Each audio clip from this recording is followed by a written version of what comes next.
Hello everybody and welcome to the final round of the 2022 GP4 World ChampCar Offline Championship. We are here at the Suzuka International Racing Course in Suzuka, of course, in the Mie Prefecture for the final round of the season where both championships are on the line here. I am JW97 and I am joined today by my arch nemesis Ra. Yeah. Hello, everybody. Here for another finale. Indeed, I'm about to get underway for qualifying, which is bright and sunny, so no rain expected for this qualifying session, and it should be a very interesting finale. Two drivers are still in mathematical contention to win the title, as the it looks like the text has kind of got a little bit funny on the graphics there. But anyway, No. enough about that. As mentioned, of course, we have two drivers who are still in the fight for the championship, that being Julius Anderson and Gabriel Gomez. And, well, it's going to be very interesting to see who is going to end up with the title. It's 24 points between them, really, but really, right, if Gomez wants to win the championship, he's got to really find something, really, and he needs quite a lot of luck to go his way. Yeah, pretty much. And I think if he can do it in qualifying, that would be important. But of course, it's mostly the race that is most important for him. Indeed, for the second season in a row, the championship does go down to the wire here at Suzuka. And, of course, Gomez would love to try and get pole position to try and ease the pain a little bit of that big gap that he's got to try and get a hold of Anderson if he wants to win the championship. So really coming into this, it's really Julius's to lose, really. But the team's championship, very, very interesting indeed. Three teams still have a mathematical shout at winning the team's title, that being, of course, Team Penske, the reigning champions, Andretti Autosport, and surprisingly enough, despite neither of their drivers being in the championship fight, Pyramid Racing. And, well, it should be quite interesting to see who ends up winning that scrap between those three teams. Yeah, indeed. I think everyone would have expected Penske to run away with it, but unfortunately not. I mean, Andretti fought with it with both drivers. Same with Pyramid, surprisingly. Of course, Anderson did well, but Sacrificial has been underperforming, and of course he is quoted to be the unluckiest driver in the OC, so it's still in the name for him.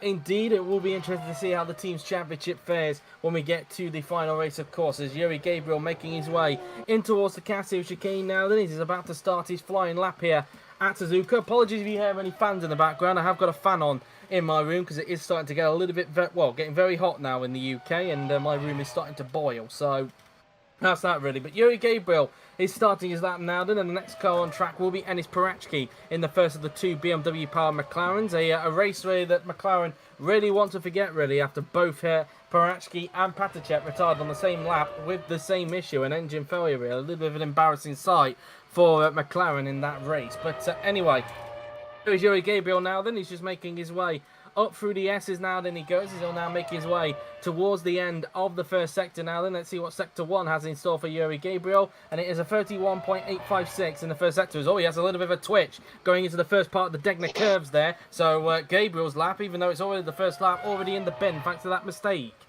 Yeah, I mean his first season wasn't the best, and second season I'd say slightly better, but yeah, mistake like that is not ideal, and yeah, he's gonna have to deal with that. And of course, you only get one shot since it's one shot qualifying. So unfortunately, he's lost that shot, and he's probably gonna lose a bit of time from that. What could have been for him.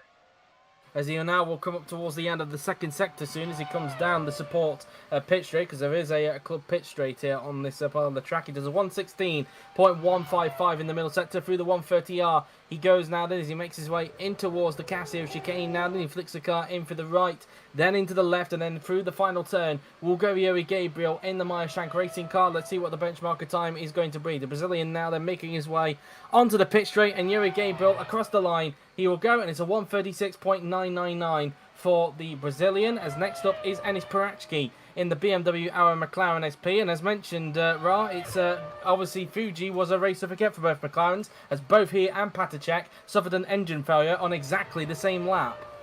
Yeah, McLaren reliability with BMW engines just seems to haunt them.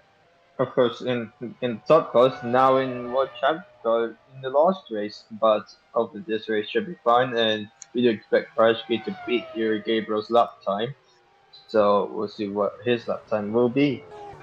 Yep, as now Paratsky making his way through the Casio chicane now, then as he'll now round the final corner and onto the pit straight will go the 2017 GP2 champion as he now makes his way onto the straight, and Paratsky starting his lap now. Then next up on track will of course be his teammate Marat Patacek, who we were just talking about a little bit earlier on, as he now makes his way through into the first couple of corners. On the racetrack we go now then, as Paratsky will now make his way towards the S's now, then flicking it in for the left, through the right, and then into the left and right-hander we will go. And a little bit of trivia, of course, this was actually where Paratsky's last ever top class race happened back in 2018, this track here in Suzuka, so he'll be hoping that he has a better time of it, because I don't believe he had the best of races in 2018, but I could be wrong on that. Paratsky approaches the first sector, and as expected, 8 tenths up in the first sector, and unlike what we saw with Yuri Gabriel going around the Degner curves there, Paratsky doesn't make any sort of mistake whatsoever, so we are expecting this to be a lot quicker than the Meyershank, so Paratsky not make any dramatic mistakes for the rest of the lap. Yeah, of course, he's 8 tenths up on Yuri Gabriel in the first sector. Let's see how much time he gains in the middle sector. He should be over a second clear in the middle sector with that mistake that Yuri Gabriel made. So let's see as he's gonna go through the back straight. Yep, as he now makes his way down the straight now, then past the club pit straight we will go. Let's see what his middle sector looks like compared to Gabriel and how much faster it's going to be. 2.1 seconds 1 seconds quicker, so that just shows how much time Gabriel lost going around the Degner curves. He lost over a second through that second sector thanks to that mistake he made through the double right-hander, and I think that's going to affect him when compared to his teammate Martinez and even the Vipers and the Manacars. But anyway, Paratsky now then onto the pit straight. He will go now then as the McLaren driver comes across the line to do a 1 minute 34.408 and obviously goes to the top by 2.5 seconds. We will see what his teammate is able to do a little bit later as we now look at Marat Patacek right now then, and that's probably a benchmark that Patacek needs to try and beat, of course. We know that throughout this season, McLaren have had some very good qualifying pace, but in the race, it's just been a completely different story for the team. Yeah, indeed. Then they need to sort that out, but of course, they've had they've had a decent season, and I mean they could use this to go forward for next season. Yeah, indeed, of course, it will still be McLaren and BMW next season. Whether it will still be Paratsky and Patacek in that lineup, I'm not sure. We'll have to wait and see on that, as now the Czech driver is about to start his lap, coming down the pit straight now. Then we will go as Patacek starts his lap. Next up on track will be Jared Fosbury in the Chip Ganassi racing car, as Patacek now then making his way around turn 2 now. Then he will go as he'll now make his way towards the S's, flicking it in through the left, then into the right, and then into the left and right will go the Czech driver now then, as Fosbury's now out on the racetrack, as you can see on the mini map. But anyways, they now make their way through the left-hander now. Then we will go as now Patacek approaches the first sector. What's it like compared to his teammate? And he's 1/10 down on his teammate in that first sector, so no mistake for him either at the Degner curve. So looks like both McLaren's able to get through that part of the track with no problems at all, as he now makes his way up through the hairpin now, or as I like to call it, the Kamui Kobayashi hairpin, because that was where he did some incredible dive bombs back in, I think it was 2011 or 2012, it was one of the two. But anyways, Patacek now then coming towards the double left-hander now then on the racetrack, as through the spoon curve goes the Czech driver, as now he'll make his way down the hill towards the end of the second sector. He will soon approach now then, as the Czech driver is coming up now towards sector 2 in the Arrow McLaren, as he comes down the straight, and now heading towards sector 2 goes the McLaren driver, and he's 2 tenths off in that second sector. So unless he can perform some kind of miracle in that last sector, I think Paratsky has got his number on this particular qualifying session, as they now round the Casio chicane now. Then Patacek round the right-hander he goes as he makes his way onto the pit straight now. Then and Marat Patacek is going to cross the line in the McLaren now. Then Patacek across the line, and he goes into second place, 4 tenths off of Paratsky in the end there then, and well, that's that for him. Jared Fosbury next up on chat for Chip Ganassi, and a race to forget for him at Fuji. It was a race filled with quite a lot of attrition, it must be said, last week at Fuji Speedway, and it was safe to say that a lot of mechanical failures happened, and this Jared Fosbury was of course one of them that had mechanical problems, whereas his teammate Luca Farina was able to pick up I think a couple of more points for Chip Ganassi. It's not been the best of transitions for Chip Ganassi ever since they switched to Mercedes, and they'll be hoping for better next season. Fosbury starts his lap now. Then next up on track will be Lorenzo Tomaselli in the Carlin, another man who suffered from mechanical problems at the last race at Fuji, as Fosbury now then coming towards the S's. He will go, flicks it in for the left, right, and then into the left and right he will go. And we'll see what his lap time is like compared to the McLarens as he now makes his way through this long, swooping right-hander. He will go now then up through the flat-out left-hander. Goes the Brit now then, as he'll now make his way towards the end of Sector 2 now then. Let's see what Fosbury's second sector looks like. Well, first sector, and he's 8 tenths off in the first sector. And, well, Gabriel was actually 8 tenths off in that first sector as well compared to Parachki. So he's kind of similar to Gabriel in that first sector, but I guess in hindsight, he'll probably still be faster than him because, of course, don't forget, Gabriel made that mistake going through the Degner curves there. So that will give Fosbury a bit of an advantage. But even so there, even before Gabriel made that mistake, that's not exactly a good first sector for him. Yeah, not really a good perspective for Osprey, but of course, you pretty much expect him to be quicker than Yuri Gabriel with Gabriel's mistake. Yeah, indeed, and thank you, James Brickles, for that. Hello, Mr. FF1M commentator, who's just joined us in the stream chat. It was actually 2010, so I got both years completely wrong there. So that's that. So 2 seconds off in the middle sector. In actual fact, I think he's slightly up on Gabriel there, but still not the best of laps for the Chip Ganassi drivers. He now funnels his way through the Casio chicane now there on the racetrack, and now through the right-hander now then he will go, as Fosbury will now make his way onto the pit straight, and Fosbury is now going to cross the line. And where's he going to place himself? He goes into third position, and he's only a few hundredths quicker than Gabriel. So even with that mistake Gabriel made, that is a very disappointing lap from Jared Fosbury. Yeah, I think Gabriel could have actually been quick, could have actually done a quicker lap than Jared Fosbury. And yeah, that would have been working a bit for Yuri Gabriel. And yeah, disappointing lap for Jared Fosbury. Indeed it was, and well, he's probably going to end up having to do a lot of work to do in the race. It really depends on what the else does, really. If anything, Gabriel was actually quite quick. If he's 2.5 seconds, I don't think he is, but we'll check on that when we get a little later. Anyway, Tomaselli now they through into the Casio chicane. He goes to start his flying lap now in the garden. Another man who suffered from mechanical problems at Fuji. Quite a attrition race that was last week at Fuji Speedway. So let's see what Tomaselli can do here at Suzuka. He starts his lap. Next up on the racetrack will be Gillum Stop in the first of the 2 Manor cars, and then we'll get some kind of comparison to what it's like with Gabriel, of course, even with that mistake the Brazilian made. So Tomaselli now then through into the S as he goes, flicks it in for the left, and through into the right-hander now, then he goes, flicks it in through the left, and then through the right and left will go the Italian now then.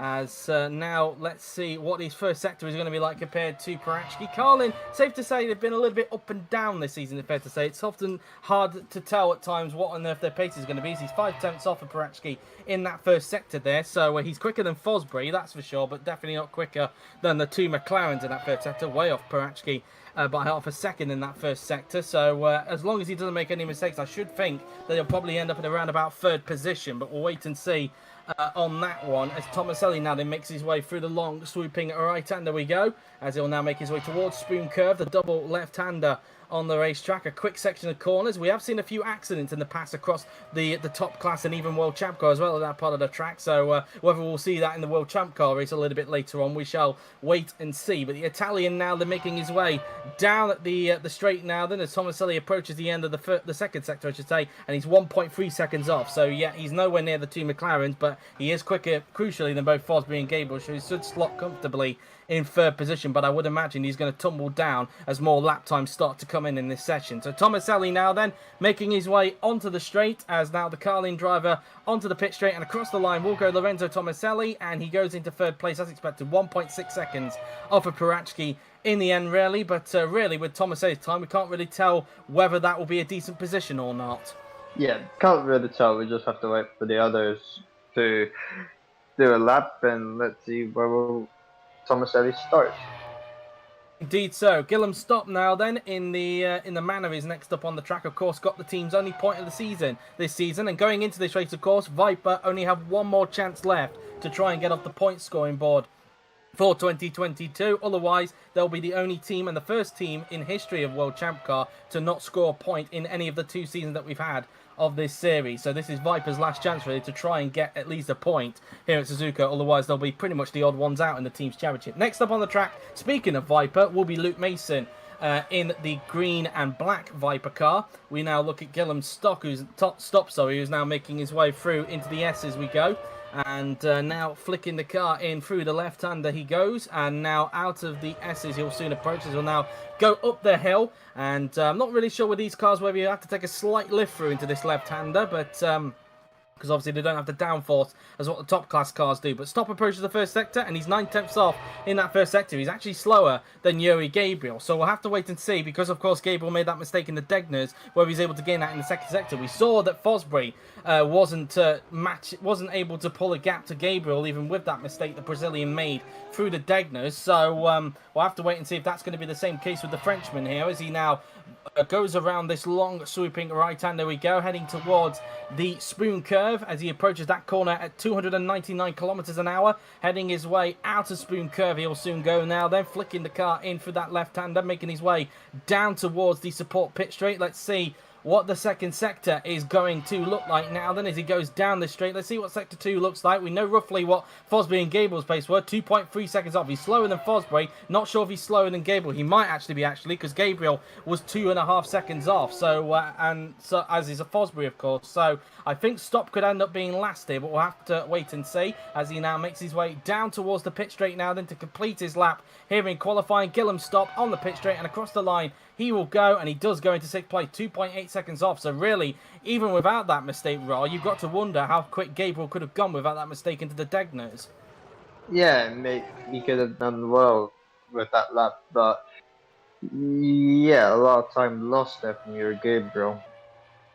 Yeah, indeed. Luke Mason is now next on the racetrack for Viper. Let's see what his time is like compared to the Vipers. Of course, the Vipers, Manners and Myers are kind of in the same group as each other, so they're really in the main battle with each other. Next up on the track will be Rosetta Martinez in the Meyer Shank. So the second of the two Meyer Shanks out on track. Will be interesting to see what Martinez's pace is like compared to Gabriel, because I think it's safe to say Martinez throughout the season has had better pace compared to Gabriel. And, well, obviously, you just have to look at Monza, of course, 3 races ago, when whereas Gabriel got his first ever points down in 10th, Martinez was able to finish in 7th with that car. So you can see where the pace was throughout that season, really. Mason heading towards the first sector, 6 tenths off in the first sector. Very interesting indeed. So that is quicker than Fosbury, Gabriel, and Stop in that first sector. So pretty decent first sector for the Viper driver. Let's see if he can keep it up in the last 2 sectors now. Then as he makes his way in towards the hairpin now, there we go, as he flicks it in through that left-hander, heading towards the long swooping right-hander he goes now. Then the Brit will now approach the Spoon Curves now. Then let's see what speed he reaches going up to that part of the track now then, as he will now approach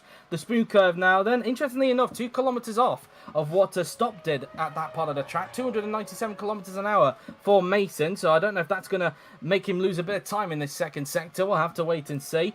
Even though, despite the fact that both run a Mercedes engine, which is a little bit strange, maybe Mason's got a little bit more of a draggy car underneath him, who knows. But still, 1.6 seconds off in the middle sector, still pretty decent there for the Viper driver, as he now will approach the Casio chicane now, then flicks it in through the right and left-hander now then we will go. And now coming towards the right-hander will go Mason, as he'll now head his way down towards the pit straight. And let's see where he's going to head up now then, as Mason crosses the line and he goes into 4th position, 2 seconds off and 4 tenths off of Tomaselli. Not a bad effort there for Luke Mason. Yeah, not a bad effort there from Mason. Now we look at Rosetta Martinez, so let's see what Martinez can do.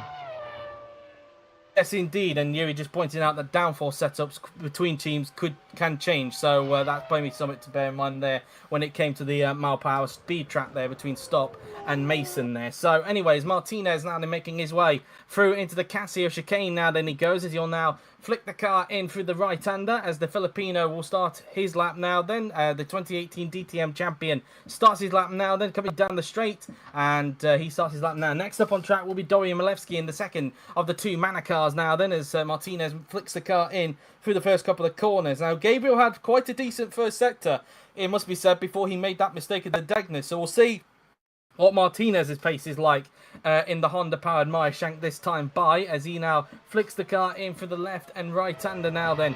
He will go, as he'll now come towards the flat-out left-hander. He will go. Martinez approaching the first sector of the racetrack. Let's see what it's like compared to Parachki, meanwhile, in towards the first sector, and he finds himself 4 tenths off in that first sector. Pretty decent first sector. That's quicker than than Mason there, and I think it might be a tad bit quicker than Tomaselli, but we'll have to wait and see on that as we get towards the closing stages of the lap. As now coming out of that hairpin, Hugo Martinez now flicking it in through this long swooping right-hander. Now then, Hugo Martinez he will now make his way towards the spoon curve, approaching that at 298. So getting in between both Stop and Mason in the speed traps there. As now Martinez coming out of the spoon curve, heading his way down towards sector 2. We'll go past the club pit straight. We will go. Martinez heading his way towards the end of the second sector now. Then we will go, and he's 1.1 seconds off. So it looks like, I think if he can keep this up, he could get himself in front of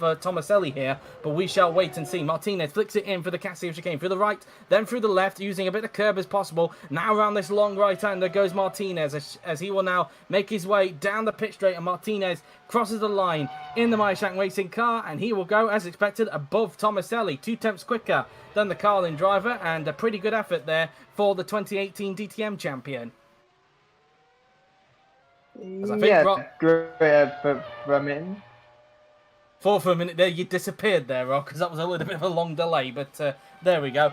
As now we look at Dorian Milewski now, then who's about to start his lap now, then making his way towards the chicane. Stop did not have the best of times, it must be said. 3 tenths off of Gabriel, so we'll see if that's going to be a repetitive thing for Dorian Milewski here.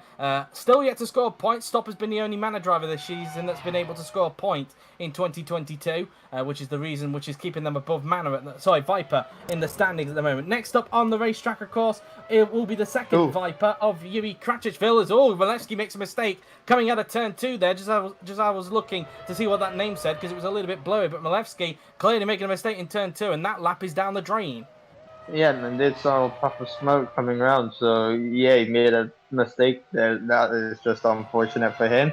Don't know how much time he lost, so we'll just confirm that. How much time has he lost? He is 9 tenths down, so yeah, pretty much lost a bit of time. Lost a tenth to his teammate, it seems.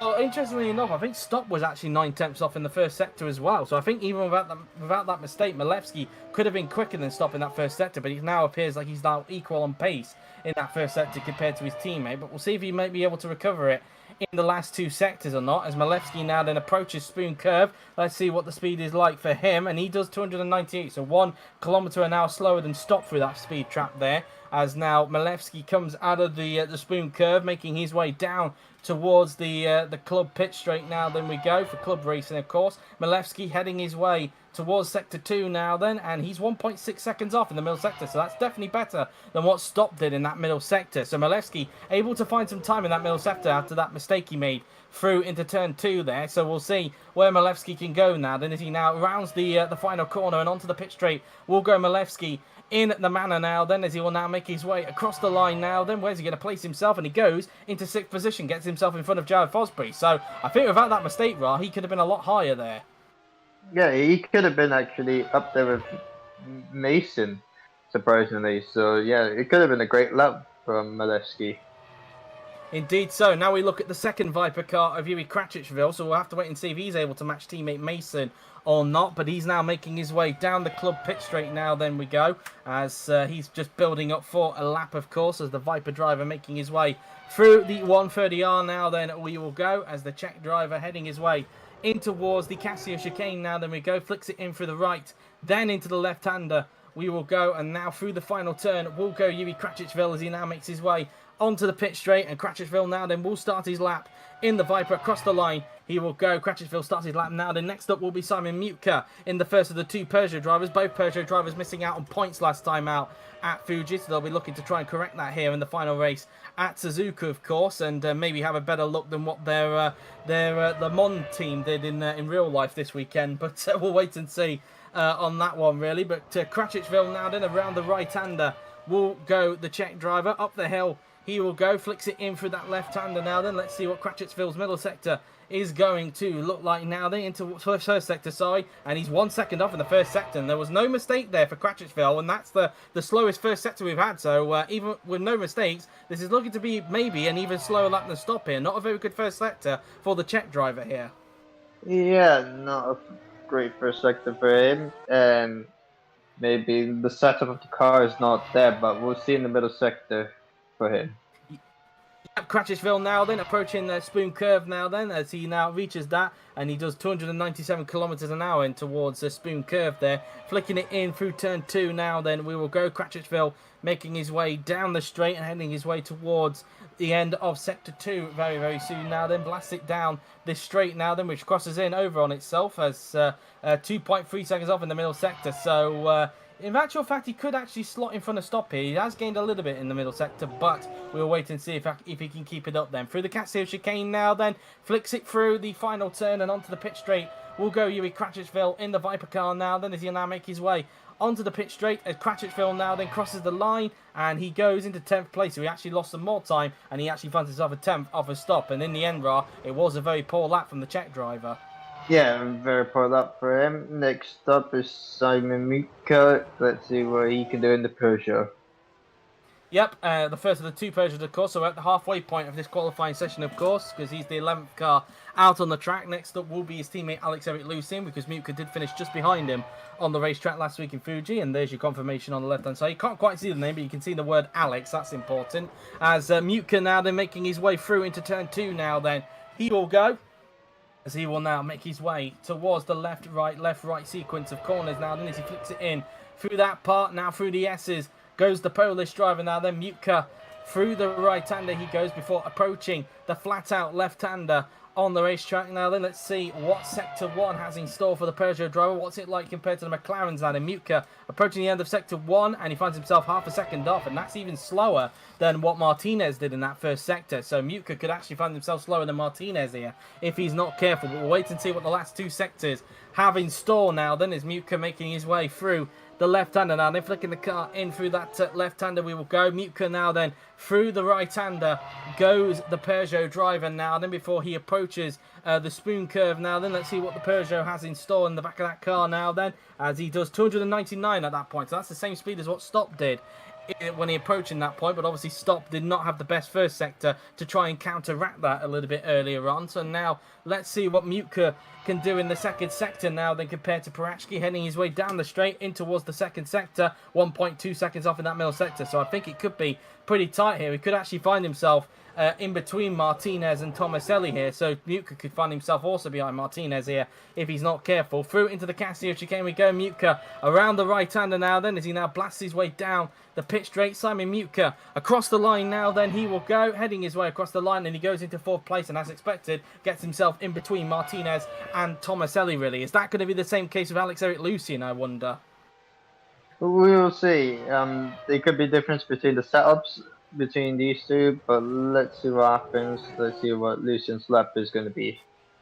Lucien now rounding the Castillo chicane now, then flicking it in through this long swooping right-hander. He will go as Lucien is about to start his lap very, very soon. Now they're heading his way onto the pit straight. He starts his lap now. Next up will be Frederick Soper in the second Carlin car. And given that Tomaselli is behind Mutka, be interested to see what Soper's time is like compared to his Italian teammate. So Lucien now then heading his way in towards the S's, through the left, through the right, and then into the left and right sequence will go the Frenchman now then, as he will now soon be approaching the flat-out left-hander pretty soon on the racetrack. Lucien now then flicks the car in through that left-hander now then. Let's see what the Frenchman is able to do at the end of the first sector then compared to Parachki. In towards Sector 1, and he is actually 2 tenths off, so he's actually quicker than Mutka in Sector 1 there by around 3 tenths. So it looks like Lucien has got the pace compared to Mutka at the moment, but I think he might, given this the first sector time, might just find himself just behind Patacek, because Patacek wasn't too far off of Parachki in that first sector. But we'll see what the rest of the lap is going to be like for the Frenchman. Rounding this right-hander now, then he goes, making his way towards the Spoon Curve now, then taking that towards, let's see what his speed is like, 298, so 1 kilometre slower than Mutka there, but clearly hooking up the first sector a lot better than what Mutka did. So now Lucien now they're making his way down the straight. Let's see what Sector 2 has in store for the Frenchman now then as he blasts down the club pit straight. Sector 2 now then, he's only 7 tenths off, so if he can keep this up, I think he will slot in 3rd position here, but we will wait and see. Lucien now then heading in towards the Castillo chicane, through the right, then into the left, and then through into the final turn. We'll go Alex-Eric Lucien in the Peugeot now then as he now makes his way onto the pit straight, and the Frenchman now then is going to cross the line. Lucien across the line he goes, and he goes into 3rd place, just under a second behind Parachki. But yeah, definitely way quicker than teammate Mutka.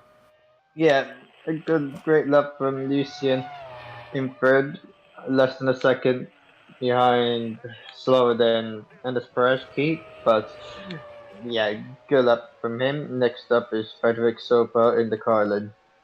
Yep, his teammate Tomaselli currently in 6th place. I mean, we know that throughout the season, Soper has been massively struggling this season. Tomaselli has definitely had the pace compared to him all season. So I guess he just wants this season to the season to end very quickly because this season it's not been the best of seasons for Soper, and yeah, only scoring 4 points this season.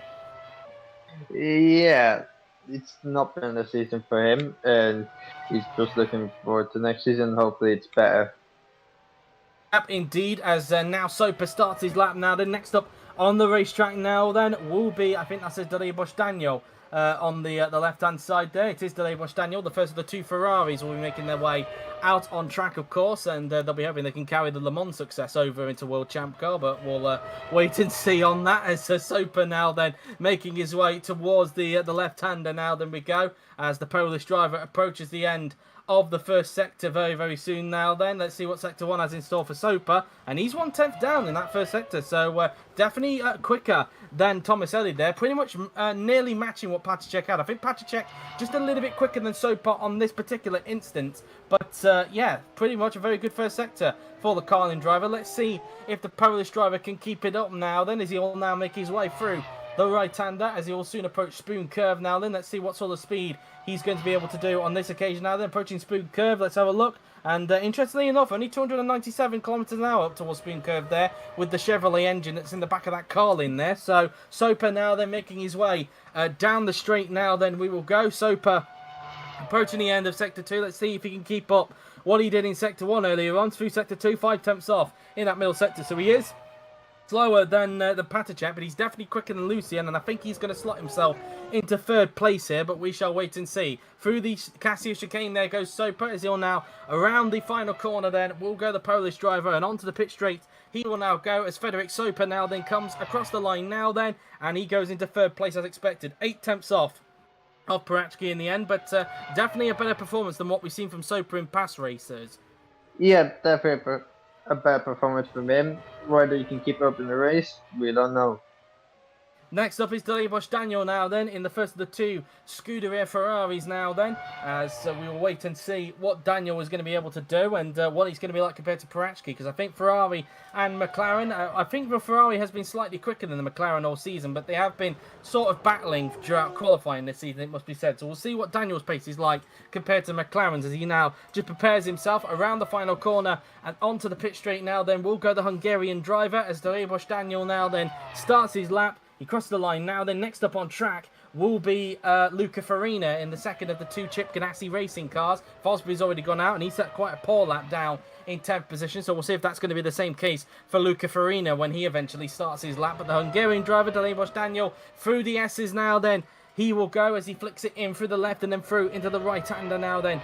He will go and we'll see what his first sector is like compared to Enis Perachki now then. Through the left-hander he goes, approaching the end of the first sector goes Delay-Bush Daniel. What's it going to be like? Through into sector 1, and he's 14 thousandths up on Perachki in the first sector. So a purple first sector for Delay-Bush Daniel, but it's not by much. So we'll have to see if he could try and keep that up in the last 2 sectors. There's not really much margin to work with there for the Hungarian as he now makes his way through into the hairpin using a tad bit of curb on the inside there before making his way around this long sweeping right-hander now then. He will go as now the Hungarian driver will make his way towards the end of Sector 2 now. Then let's see what Sector 2 has in store for Daniel. Very soon, of course, he's just past the Spoon Curve there. I've got that kind of mixed up there with the speed trap. I do apologise there. But we're now going to be approaching the end of Sector 2 because we're now down at the club pit straight now. Then as Daniel approaches the end of Sector 2, is it still going to be purple? Is he going to lose time? Let's see. And he does lose time to Perachki. He's now 800ths off of him in that second sector that time by, so he's not able to continue that purple run. But at the moment, should he not be able to find time in that last sector, he should be able to split the 2 McLarens. Let's see. Daniel now then onto the pit straight he goes across the line. Goes the Hungarian driver. Where's he going to place himself? And he does go into second place. 1/10 off of Perachki in the end. But yeah, after a purple first sector there, it seemed that the McLaren had a little bit more on the Ferrari in the last 2 sectors. Yeah, good luck from Delay-Bush Daniel. And yeah, Ferrari have been there with McLaren, but of course it wasn't enough for their the Ray Bush done it to get both McLarens here. Next up is Luca Farina. The Italian driver now then is about to start his lap as he makes his way onto the pit straight now. Then Farina starting his lap. Next up on the track will be Francesco La Rosa in the second of the two Ferrari drivers. Farina through into the first couple of corners now. Then we will go as he flicks the car in through turn 2 using quite a lot of curb on the outside. Now through into the S's, through the left, through the right, and then into the left and right hander. Will go Farina now then as he will now make his way out of the, coming towards the last two parts of these S's now. Then we go as La Rosa's still not on the track just yet at the moment. He's still waiting about in the garage now then as Farina approaches the end of the first sector and he finds himself 6/10 off of Parachki in that first sector that time by as Farina comes out of that right-hander now, then heading his way up towards the hairpin. La Rosa is finally out on the racetrack there, as you could see with the graphic disappearing on the left-hand side. Farina through the hairpin now then. He goes as the Chip Ganassi car will make his way around the right-hander now. Then he goes as Farina will approach Spoon Curve. Let's see what speeds he's able to do coming up towards Spoon Curve. He does 299, I think that said. He might have just crept into 300 actually, looking back at that, but I'm not 100% sure. On that one really, as Farina now then making his way down this club pit straight. Let's see what the Italian is able to produce on this occasion as he will now make his way towards the end of sector 2, 1.5 seconds off, so I think he is definitely a lot quicker than what Fosbury did, but I am expecting to possibly slot behind Tomaselli here, but we shall wait and see. Farina now then through the Casio chicane as he will now make his way around the right-hander and onto the pit straight will go Luca Farina in the Chip Ganassi racing car. Farina across the line, he will go now then, and he goes into 9th position and 1.8 seconds off in the end, and as expected he does slot behind Tomaselli. Next up, Francesco La Rosa in the Ferrari. Now given that Daniel only just missed out on getting the McLarens, we will see what La Rosa is going to be able to do. Yeah, let's see what Francesco La Rosa can do. Of course, the Ray Bush Daniel was close to beating both McLarens, only beating one of them, but let's see what La Rosa can do. The Italian now then, blasting down towards the 130R on the racetrack now then, as he flicks the car in through the left-hander now then, before approaching the Casio chicane now then. La Rosa heading his way through the right and left-hander now then. We will go through the right, through the left, then in towards the right-hander goes La Rosa as he'll now make his way onto the pit straight, and La Rosa comes across the line to start his lap. And next up on the racetrack will be Julius Anderson, the current championship leader, looking to try and get his second title in the OC, and I think with it become the second ever driver in OC history to win a title across two different series. The third driver, I should say, apologies, the third driver to do so as well. The other two, of course, being Dudu Kirby and Michael Mocho, of course. So no, he'll be the fourth one. Franco Gamba did it as well. Oh yeah, of course, he won the top class. Who can forget about that? But anyway, La Rosa 4/10 off in that first sector. That's way slower than Daniel in that first sector there. So La Rosa clearly not having the pace compared to Daniel at sector 1. Yeah, that's a bit of a surprise there for Francesco La Rosa. That is not great for him. And yeah, it looks like it won't be a great lap. And yeah, he'll also not be anywhere near the McLarens. Yep, indeed, as La Rosa comes through Spoon Curve now then, and we'll see what Sector 2 has in store for the Italian, but so far not looking like a good lap for Francesco La Rosa now then, as he makes his way down the club pit straight now then. On the racetrack we go, heading his way towards 130R. He'll soon approach now then in towards Sector 1, Sector 2, sorry, 1 second off in that middle sector. Not been the best of laps here for La Rosa, and well, is he going to be even in front of Martinez here? Let's see, it looks like he is going to be behind Lucian, but what about Martinez? This has not been a good lap for the Italian, as La Rosa now then, around the right-hander he goes, making his way onto the pit straight, and Francesco La Rosa is now going to cross the line, and he goes into 6th position, only just getting in front of Martinez, and in the end, not a great lap for the Italian. Yeah, not a great lap for the Italian at all. Next up is Julius Anderson in the Penske, the championship leader. Indeed, has a chance, of course, to win the championship today. Obviously, as does Gabriel Gomez. In actual fact, I mentioned Julius Anderson potentially being the fourth to do so. Well, Gomez is also looking to do that as well, because let's not forget, both Anderson and Gomez have something in common as well, in that they both are DTM champions. Anderson won it in 2016 by becoming the first ever driver to win a championship without any victories, consistency there being the key for Anderson that season. And Gomez won his championship the season later in 2017, of course. So both of them looking to try and become the fourth person to win across two different series in the OC. But Anderson now then starting his lap. Next up on the racetrack will, of course, be his own brother, in fact, Thomas Anderson. It wasn't the best of races for Julius, it must be said, at Fuji. Wasn't able to wrap up the title last time out. Gomez doing enough to keep his title hopes alive, but given that his stint was not as quick as both teammate Volker and, of course, Adam Wolf, who went on to take the victory, it really did not put him in a good position for this race at Suzuka, really. And, well, he's pretty much now, you could say, has a pretty much low hope of winning the championship. But it's not over. Anything could happen in racing, and it usually does. Anderson, surprisingly, 2 tenths off of Parachki in that first sector. He is in a Penske, of course, and I would have thought he would have tried to challenge Parachki, but that is not a very good first sector for the championship leader. Yeah, surprisingly, I think maybe Parashki has had a great lap. Same with Terry Bush Daniel. Of course, he had a great first sector, but we'll see what happens. I mean, Anderson hasn't had a great first sector. We'll see what he can do in the middle sector. If it's not great, then he's going to be behind these guys. Yep, indeed. Anderson now then coming around Spoon Curve now, then he will go as he'll now make his way down towards the 130R he will soon approach now. Then let's see what Sector 2 has in store compared to Parachki as he now approaches Sector 2 on the racetrack now. There's 7 tenths off in that middle sector now. Then this is not a good lap for Julius Anderson, and it looks like, well, he might slot behind Lucian here. This has not been a good lap for the championship leader. Not exactly what he wants, considering he's got a championship. Well, as long as Gomez is not near the front and he's not outside the top 10, then it shouldn't be too much of an issue for Anderson. But, yeah, not a good lap either way. Anderson crosses the line, and he goes into 6th place. He slots behind Alex Eric Lucian. Not a very good lap for the championship leader, as his brother is about to start a lap very soon.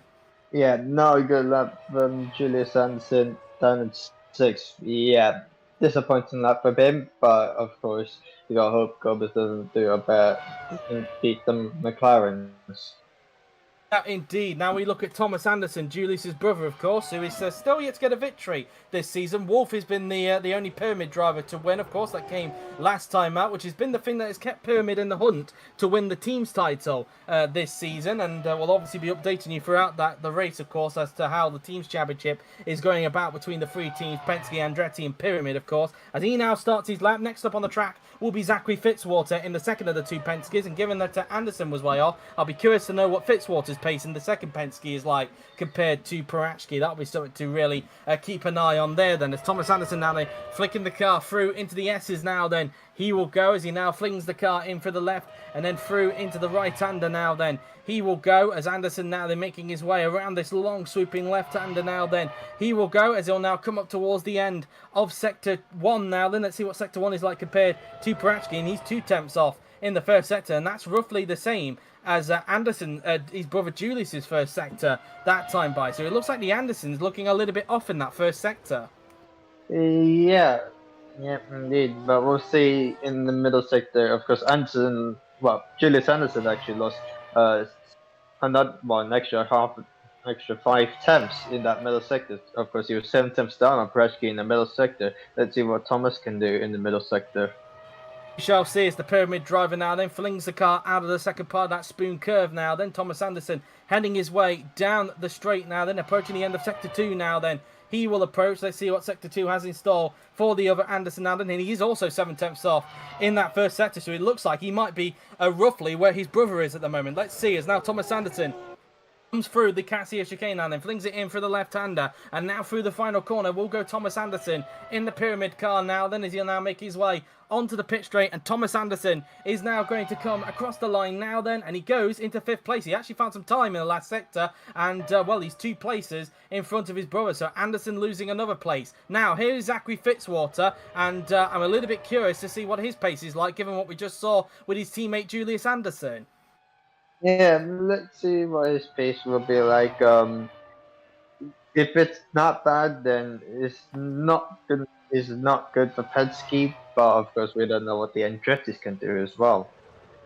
Yep, indeed, as now Fitzwater making his way into the last chicane now then. He will go as he will now fling the car in through the right-hander. Down the pit straight goes Zachary Fitzwater in the Penske now then as he makes his way onto the pit straight, and Fitzwater is about to start his lap. Now then, next up on the track will be Gabriel Gomez, Anderson's nearest rival in the championship. He'll be coming out on the track after this as well. Got 3 more cars left, that being the 2 Andretti's, and then of course the man who won last time out of Fuji, that being Adam Wolf, of course. So as Fitzwater made a mistake, threw into the S's there, he nearly threw it into the gravel there, and he was very lucky he didn't go off the track.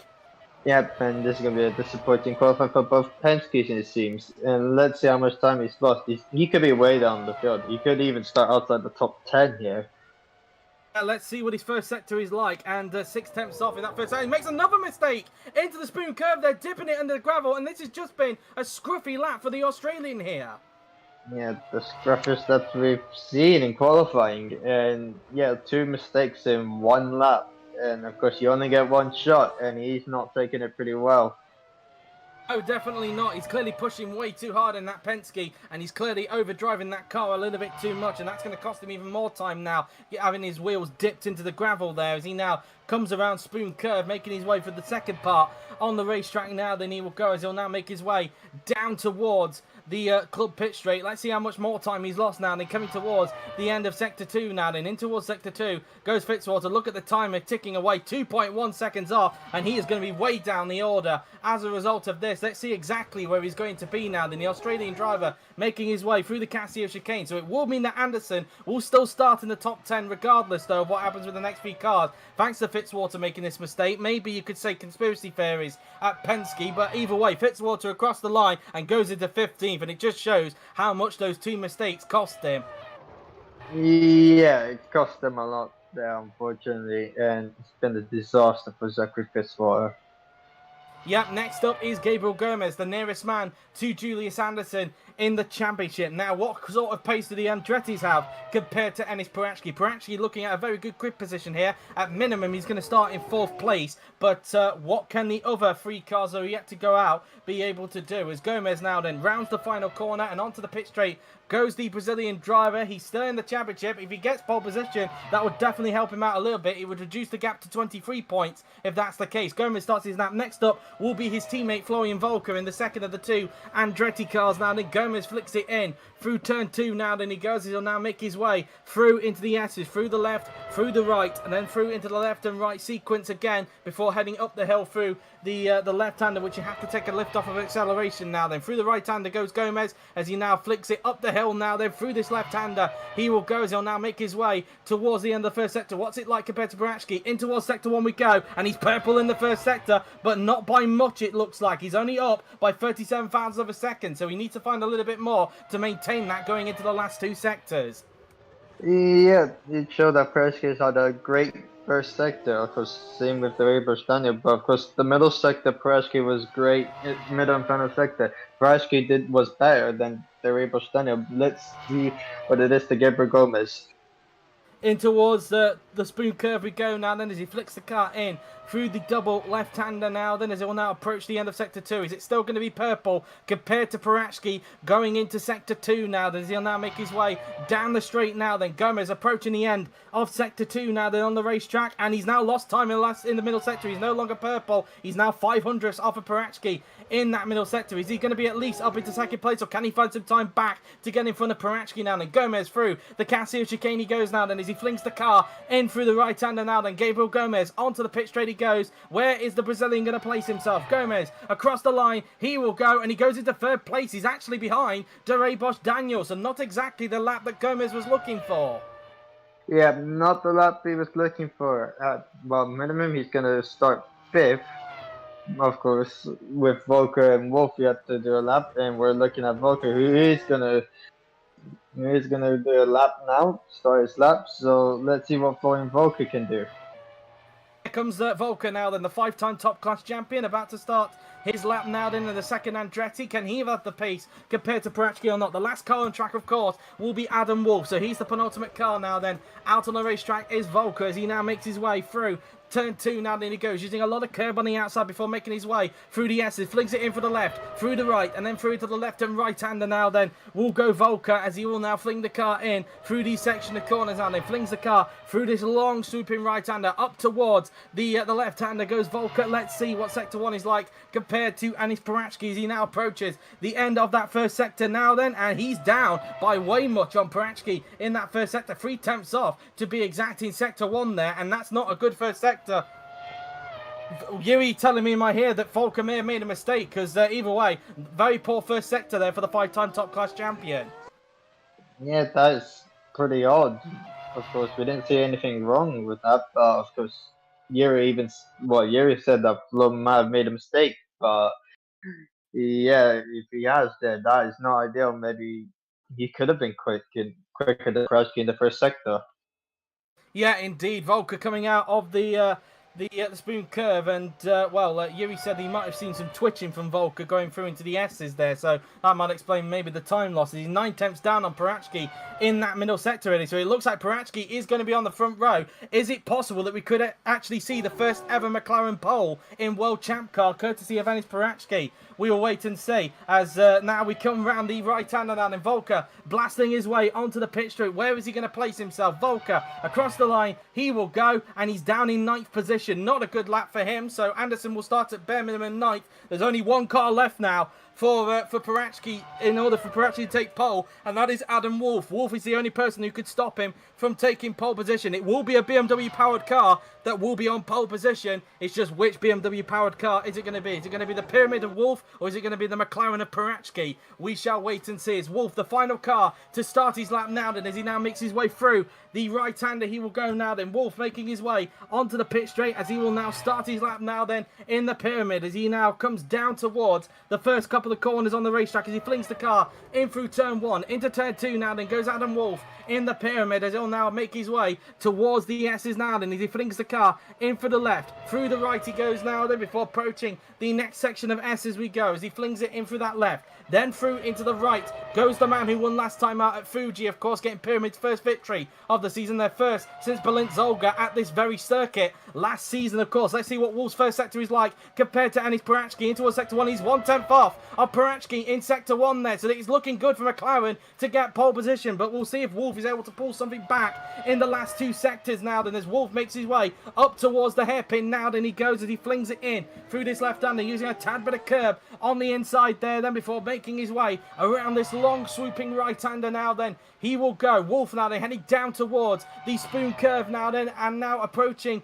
towards spoon now then he will go, flings it in through the first part and then into the second part of the track. He will go using quite a lot of curb on the exit there for that first part of spoon. Wolf now then heading down the club straight now, the club pit straight I should say now then. Wolf approaching the end of the second sector now then. Wolf now then, let's see what sector 2 is like compared to Parachki. 2/10 off in that middle sector as he'll now round towards the Casio chicane now then, flinging it in through the right and left-hander we will go. So flings it through the right, through the left, and then through into the final turn. Will go Adam Wolf in the Pyramid now then, as he now makes his way down the pit straight. Where is Adam Wolf going to place his Pyramid? Adam Wolf across the line, he will go. He crosses the line and he goes into 4th place, and there you have it then. So for the first ever time in World Champ Car history, and McLaren is on pole position, and it's Anis Parachki who is on pole position here at Suzuka. His first ever World Champ Car pole, and I think his first pole position since 2017 in GP2 if I'm not mistaken. A huge achievement for Anis Parachki, and he's going to be over the moon with that one there. So pole position for Anis Parachki in the end, with Delebos Daniel in 2nd place. Gabriel Gomez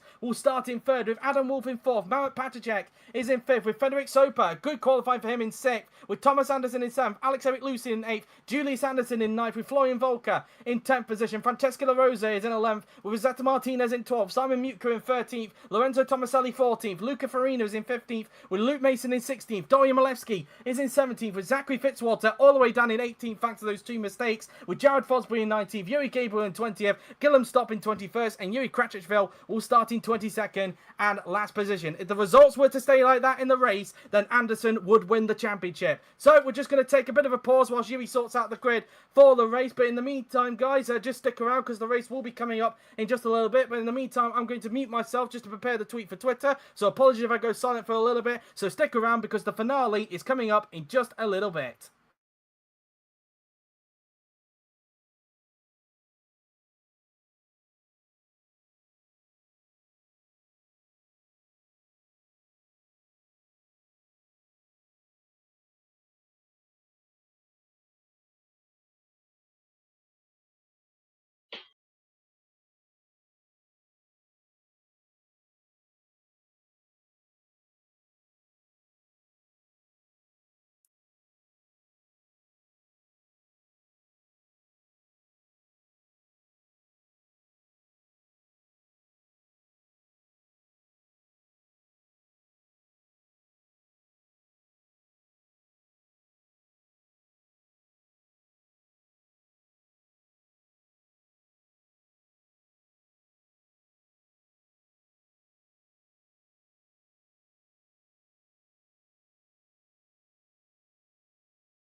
Okay, I'm back, and well, that's that really. And so you have the criteria now on your screen, as you can see on the stream. So might as well go through it whilst we wait for Yuri to sort out the grid then. So only really brief, really, but Anderson, he can afford to lose 24 points to Gomez today, and Gomez, he needs to beat Anderson, Julius that is, by 25 points. If Gomez is not able to do that, then Anderson will win the championship. So really, Gomez has to win.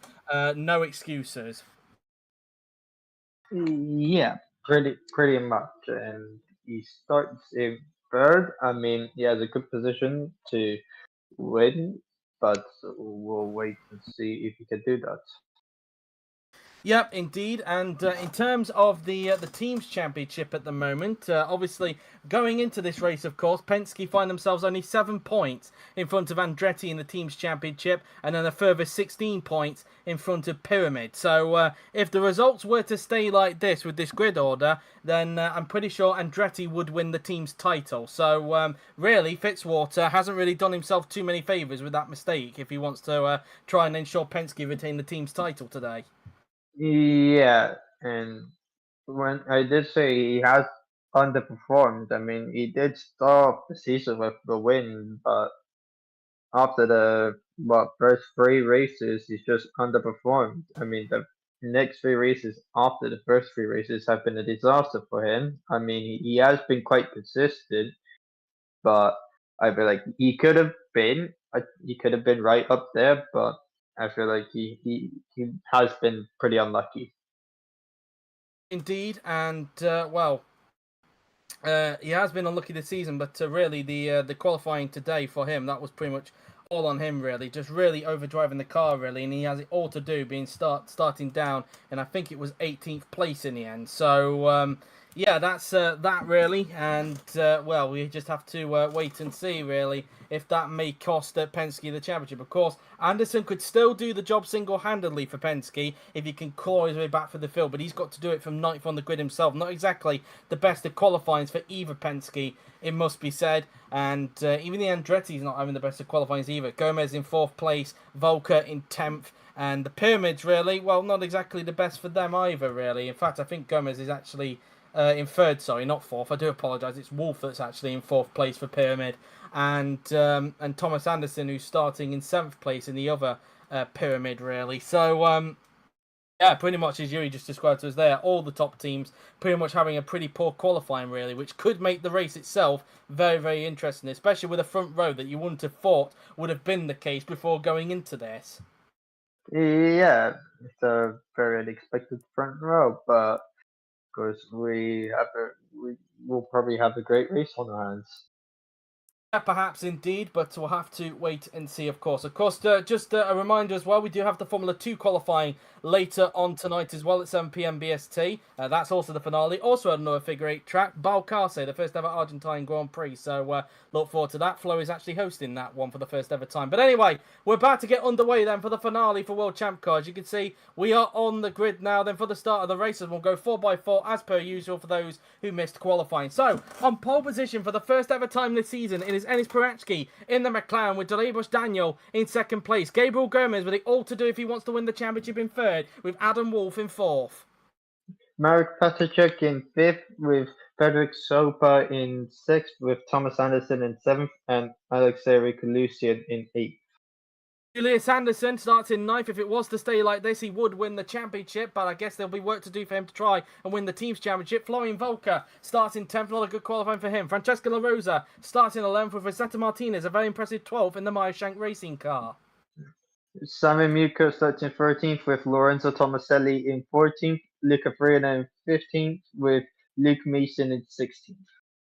Ryan Malevsky starts in 17th in manner with Zachary Fitzwater after 2 mistakes in qualifying, starting all the way down in 18th. Jared Fosbury starts in 19th with Yuri Gabriel in 20th, and on the back row of the grid, Ra.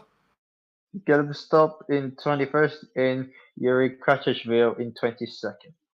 The weather, well, it's going to be an interesting finale because we have changeable conditions for this race. It's going to be a changeable between inters, full wet, and extreme wet. So a wet race for the finale, but without any more hold-ups, let us get to the final race of the 2022 GP4 World Champ Car Offline Championship. Who is going to become the second ever World Champ Car champion, and who is going to win the team's title then? So here we are then on the grid for the start of the finale here at Suzuka. We have Prix on the right of your screens. We also have Daniel on the left. Who is going to get the lead into the first couple of corners as we wait for the 5 red lights to go off to signify the start. We have 4 lights, 5 lights are on, and for the final time this season, it's lights out, and away we go here at Suzuka. And who is going to get the lead into the first corner in these tricky conditions? It's Daniel and Prix are currently side by side, heading into the first corner, but it looks like Prix has got the edge of the first corner. It looks like Gomez is going to try and get second. Up Daniel into the first corner, but he can't make it stick as Wolf tries to go around the outside of Gomez. Through into turn 2 now. Has he got the move done? No, he hasn't. Gomez holds on to second place. Daniel holds on to second.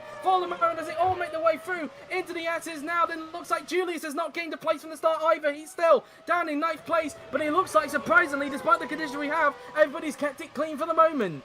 Yep, everybody's kept it clean for the moment. Gomez is now right behind Deribos Daniel now. Let's see if he can go for the move here. Take corner. Indeed, as now on the inside goes Gabriel Gomez, heading into the taking the corner, not going to work out there, as there is Soper who's up in 5th place. A good stuff for him. Anderson having to fend off from Volker, meanwhile, trying to get 9th place off of him at the moment and trying to interrupt Anderson's chance of the championship. Gomez doing all he can to try and win it because he has to win regardless, but at the moment it's not going that way. If it were to stay like this at the moment, Anderson would win the championship, so Gomez has got to get the 2 in front of his. Oh, Fitzwater's out! Fitzwater is out of the race. That's not going to help it. Penske's championship. He's been run up the back by Jared Fosbury. Now, did he get collected up the rear as well? We're just going to see. Oh, that's all on Fosbury. That is all on Fosbury there. That is a confirmation there from Yuri. A 10-second time penalty for Jared Fosbury for causing that crash with Fitzwater. And Zachary Fitzwater's miserable season comes to an end. And that might not be good news for Penske if they want to retain the team's title. Yeah, that is not good news for Penske at all. Of course, he cost himself a great chance in qualifying Fitzwater, and in the race, he's just been taken out by Fosbury. Just no idea for him. Gomez going for it on there, but then on 130 yard. Can't quite make it stick. Adam Wolf is in this fight as well. As meanwhile, Crutchesville and Stop also have damage. I think that might have had something to do with the collision that happened in front with Fosbury and Fitzwater, so they're both having to pit also for repair. So action up at that hairpin as we can complete the first lap of the race. It is Parachki who leads the way from Daniel in second. Gomez is in 3rd place. Meanwhile, Thomas Anderson has got a run here on Mount Patachek, heading down towards the first corner. Has Anderson got enough momentum on Patachek to get the move done into the first corner? Danny inside he goes. He's going to go side by side with the McLaren, but it's not going to work out. Patachek holds on to 7th place for the moment, and he's still not able to find a way through on the Czech driver at this stage. And we've still got yellow flags at that hairpin as they're still clearing Fitzwater's car.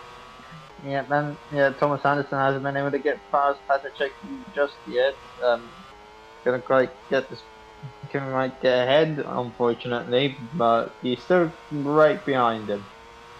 Indeed, as meanwhile we've got Gomez is all over the back here with Deribos Daniel. Is he going to get second place this time? By from Hungarian. No, Deribos shuts the door there. Wolf trying to take full advantage. Can't make it work. The yellows have now cleared. They've been able to clear Fitzwater's car. There's Patachek again, fending off from Thomas Anderson. Same with the other Anderson who's trying to fend off from Volker. Everybody doing a good job defending in these conditions as both Stop and Crutchesville have both finished off their pit stops to repair damage, of course, from what happened at the hairpin with Fitzwater and, of course, Fosbury, which has landed, of course, Fosbury with a 10-second time penalty. So that's that really, as the gap is just under 2 seconds between Parachki and Daniel, and because of Daniel fending off from Gomez so much, it's allowing him to pull away at this stage. Yeah, it really is. Now Thomas Anderson's going for the move on Patachek, and he's got him. He's up into 7th place. But the contact! Contact between Volker and Julius Anderson. Anderson just about survives it, but Volker's gone for a spin. You could say conspiracy theories about that, but Volker might have wrecked Andretti's chances of the team's title, perhaps. Perhaps so, but of course Gomez is in 3rd, so at the moment Andretti could still win it. But we don't know what the gap is between them and Pyramid. Here is a look then at what happened here. So Volker was on the inside. He had every right to be there, and it was just 2-1. Didn't really work out. Anderson very lucky that he did not get taken out in that whole occasion, because if he got taken out, that could have been a really interesting thing for the Drivers' Championship. Yep, Volker down in 18th with Anderson out of the point in 11th. Indeed, he is out of the points. Is Julius Anderson down in 11th Gomez place? come Gomez is through. up to second. That is very important. He's got the move done at 130 yard. Gomez is up to second, and he's now just one place away with Anderson outside the points. If you are correct there, Rod, that is. Let's have it. Yes, he is out of the points. So one more place for Gomez, and he could be in championship winning position. Yeah, indeed, and that's what he needs. And you could pretty much thank his teammate for doing him a favor. Yeah, exactly. That's why I said maybe conspiracy theories going on. At Andretti's, meanwhile, La Rosa tries to have a go at Muka there into the first corner. Not going to work out. But Gomez is now just one place away from a championship winning position. And the person he needs to pass to get himself in that position is Enis Parachki in the McLaren. Yeah, indeed, and let's see what the gap is going into the first sector. He should be gaining, but we'll have to wait and see. Peter, meanwhile, Delay-Boss Daniel now having to fend off from Adam Wolf now that he's trying to have a go at the Ferrari drivers and now make their way towards the double right-hander, but Daniel defending the inside for the moment, and Wolf's going to have to hang back for the moment at this stage now as they come around the right-hander. In fact, Daniel's holding up a huge train of cars at the moment. At the back of the train, we've got Thomas Anderson in the other pyramid car, and so far it's all aboard the Delay-Boss Daniel train. Yep, Thomas Hansen tried to have a go. Have a look on the inside. It wasn't going to work, unfortunately, but he's now caught up to the back of the train. Look at the traction Wolf has got on Daniel. Has he already got the move completed around this right-hander? And you know what? I think he has. Wolf up into third place. A good move there from the pyramid driver. Yeah, great move from Adam Wolf. Getting the traction, turn over Delay-Boss Daniel. Brilliant stuff from him. Indeed, as meanwhile we now got Thomas Anderson, who unseen by the cameras has overtaken Lucian somewhere for P6, and now Anderson wants to go at Soper in towards the right hand, and now there we go, but he can't make it split. The gap 2.5 seconds meanwhile between Parachki and Gomez. Meanwhile, Thomas Anderson on the outside of Fenwick Soper into the chicane, not going to work out, so he's going to have to hang back. That's also brought Lucian back into play at the moment. So far, Julius Anderson, there he is, you just about saw him in the background there. He is still outside of the points, and he's only 1.7 seconds behind La Rosa, so he's got to get a move on, especially when Gomez could be catching up. He's even set the fastest lap of the race as Gomez, so he needs to get himself back in the points in case Gomez takes the lead of the race. Yeah, he's got to get back in the points in case Gomez takes the lead of the race, but right now he's still outside of the points. The gap is not far, but it's not ideal with that collision with Volker. Volker sets the fastest lap. So the Andretti's going quite quickly out there at the moment. Volker currently holding on to the bonus point for the fastest lap of the race, because it doesn't matter if you're outside the top 10 in this series, you can still get a bonus point regardless of what happens to you now. Then there's now through the left-hander, that is Adam Wolf, who's now breaking away from Delay-Boss Daniel. Don't know if he's got the pace to Gomez in front, but we'll have to wait and see. Thomas Anderson still stuck behind Soper as we ride on board with Julius Anderson. Luckily for him, both Mutka and La Rosa are battling, and that is allowing Anderson to gain up, so that's exactly falling into Julius's hands if he wants to get himself back in the points. Yeah, indeed. It's what he needs. He needs to take this opportunity. With these two battling up front, he's got to take this opportunity, and he's right behind them. Yeah, indeed so. Just looking in terms of what this would mean for the team's championship, but at the moment, if it were to stay like this at the moment now, then, as I'm just trying to figure out, meanwhile, hold the fort, because La Rosa trying to have a go at Mutka there, but it's not going to work out. But in terms of the team's championship, if it was to stay like this at this present moment now, then, as Wolf is in third and Thomas Anderson is in sixth, that would equate to 23 points at the moment. So if it was to stay like this at the moment, I think Andretti would win the championship with Gomez up in second place at the moment. But still a long way to go at the moment. But at the moment, as things stand, Andretti would win the team's championship at this stage. Yep, and that's important. Meanwhile, Volker's going for the move on Malevsky. I think he might have had a bit of a moment, but he's good.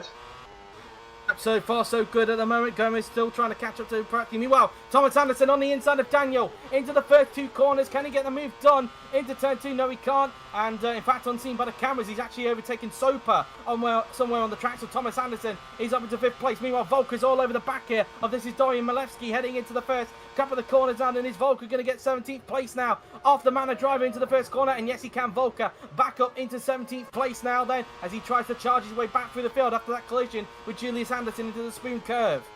Yep, indeed. He should be the man on the move here. Same with Julius Anderson. Anderson is stuck behind the battle for, well, 9th. As now we look at Thomas Anderson trying to overtake Delay-Boss Daniel. It couldn't quite work. for him, the Reaper's Daniel holding up a train of cars here. Yep, indeed. Volker now all over the back here of, this is, I think, Luke Mason he's coming up to the back of now. Then the fight for 16th place. Not going to be able to make that stint. Mason already going defensive for that part. And now Anderson, as you rightly pointed out, they're on the back. It's not just on the back of Mutka and La Rosa, but they've also caught up to the back of Marat Patacek here. So it's pretty much a train being formed behind Patacek at the moment. Yeah, Patacek clearly struggling here, it seems, but he is on up a train of cars. Meanwhile, Thomas Anderson, unseen by the cameras, has overtaken the Reaper's Daniel for 4th place. Another move that he's done unseen by the cameras. Thomas Anderson now up into 4th place. He's got the move done onto Rebus Daniel, and now his next target will be his own teammate Adam Wolf. Now, La Rosa on the inside now then of Mutka. Is this going to be the move done this time by for the Ferrari driver heading into the 130R now then on the racetrack? Can he get the move done? No, he can't. Meanwhile, Volker, unseen by the cameras, has overtaken Luke Mason now for 16th place, so he's got the move done there. Meanwhile, Anderson on the inside of La Rosa into the chicane, but he can't make it work, and La Rosa again holds on to take place, but Anderson having a little look there into that Casio chicane. Yeah, look, he was pretty far from a long way back. He went for it, but yeah, it wasn't gonna work. But he doesn't really need to risk it right now. But we don't know what the gap is between Krajki and Gomez at the moment. There it is. There's Barachki in front. There is Gomez at this stage. He's still not up the back of the McLaren driver at the moment as he now makes his way through into the S's now. Then we can't really see the gap underneath because it's not really showing us for some reason. It's just showing us the people who had to pit for damage early on in the race now. As they now make their way up the hill now. Then let's see what Sector 1 has in store for Gabriel Gomez. Let's see what the gap is like this time by between Gomez and Parachki now then. The gap is 2.4 seconds. So in actual fact, Parachki is starting to get away again from Gomez. Gomez is not really gaining onto Parachki at the moment. Yeah, not very much. I mean, it's pretty much a mix. He's either gaining onto Parachki or losing time to Parachki. Indeed, meanwhile, Mutka losing a bit of time to La Rosa because, in fact, unseen by the cameras, La Rosa has now passed Mutka. So La Rosa up into 9th position, and now Julius Anderson is now the one battling with Mutka for that final points place. Yeah, and he's going to get that move done. That would be an important move for him for his championship.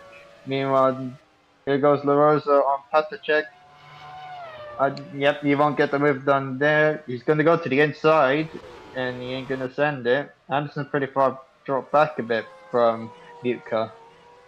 But we now look at the battle for 8th now. Then La Rosa trying to get a run on Patacek down the support pit straight now. Then as they now go side by side, heading in towards the 130R now. Then we go as La Rosa can't find a way through on Patacek just yet now. Then as they now make their way through the 130R now, then we will go. La Rosa trying to look to the outside line if he can, but he can't make it stick. Patacek holding on to the place of own. Meanwhile, looks like both Julius Anderson and Mutka there were trying to go for the move. And say, off goes Patacek, and that looks like, was that a mechanical problem or was that a mistake from the driver? But whatever the case, Patacek is out and Anderson is back in the points. Yep, Anderson back in the points, and that's what he needs, of course. With Gomez in second, it's what he needs, just in case if Gomez overtakes Parashki, but still, Parashki is still keeping Gomez at bay. Oh, he just goes wide. That was his own doing. Was his own doing there. Patacek, a driver error there from the Czech driver, and that's his season ending on a flat note there. Meanwhile, Florian Volker, they've passed the yellow flag zone, by the way, as now Volker's trying to look on the inside of Yuri Gabriel into the first couple of corners. He can't make it stick, and Gabriel holds on, but Patacek is out of the race, and we are now down to 20 winners here at Suzuka. Yeah, indeed. Volker couldn't quite get the move done. Unfortunately for him, of course, I did see Tom Sanson set the fastest lap of the race, so he holds on to the bonus point.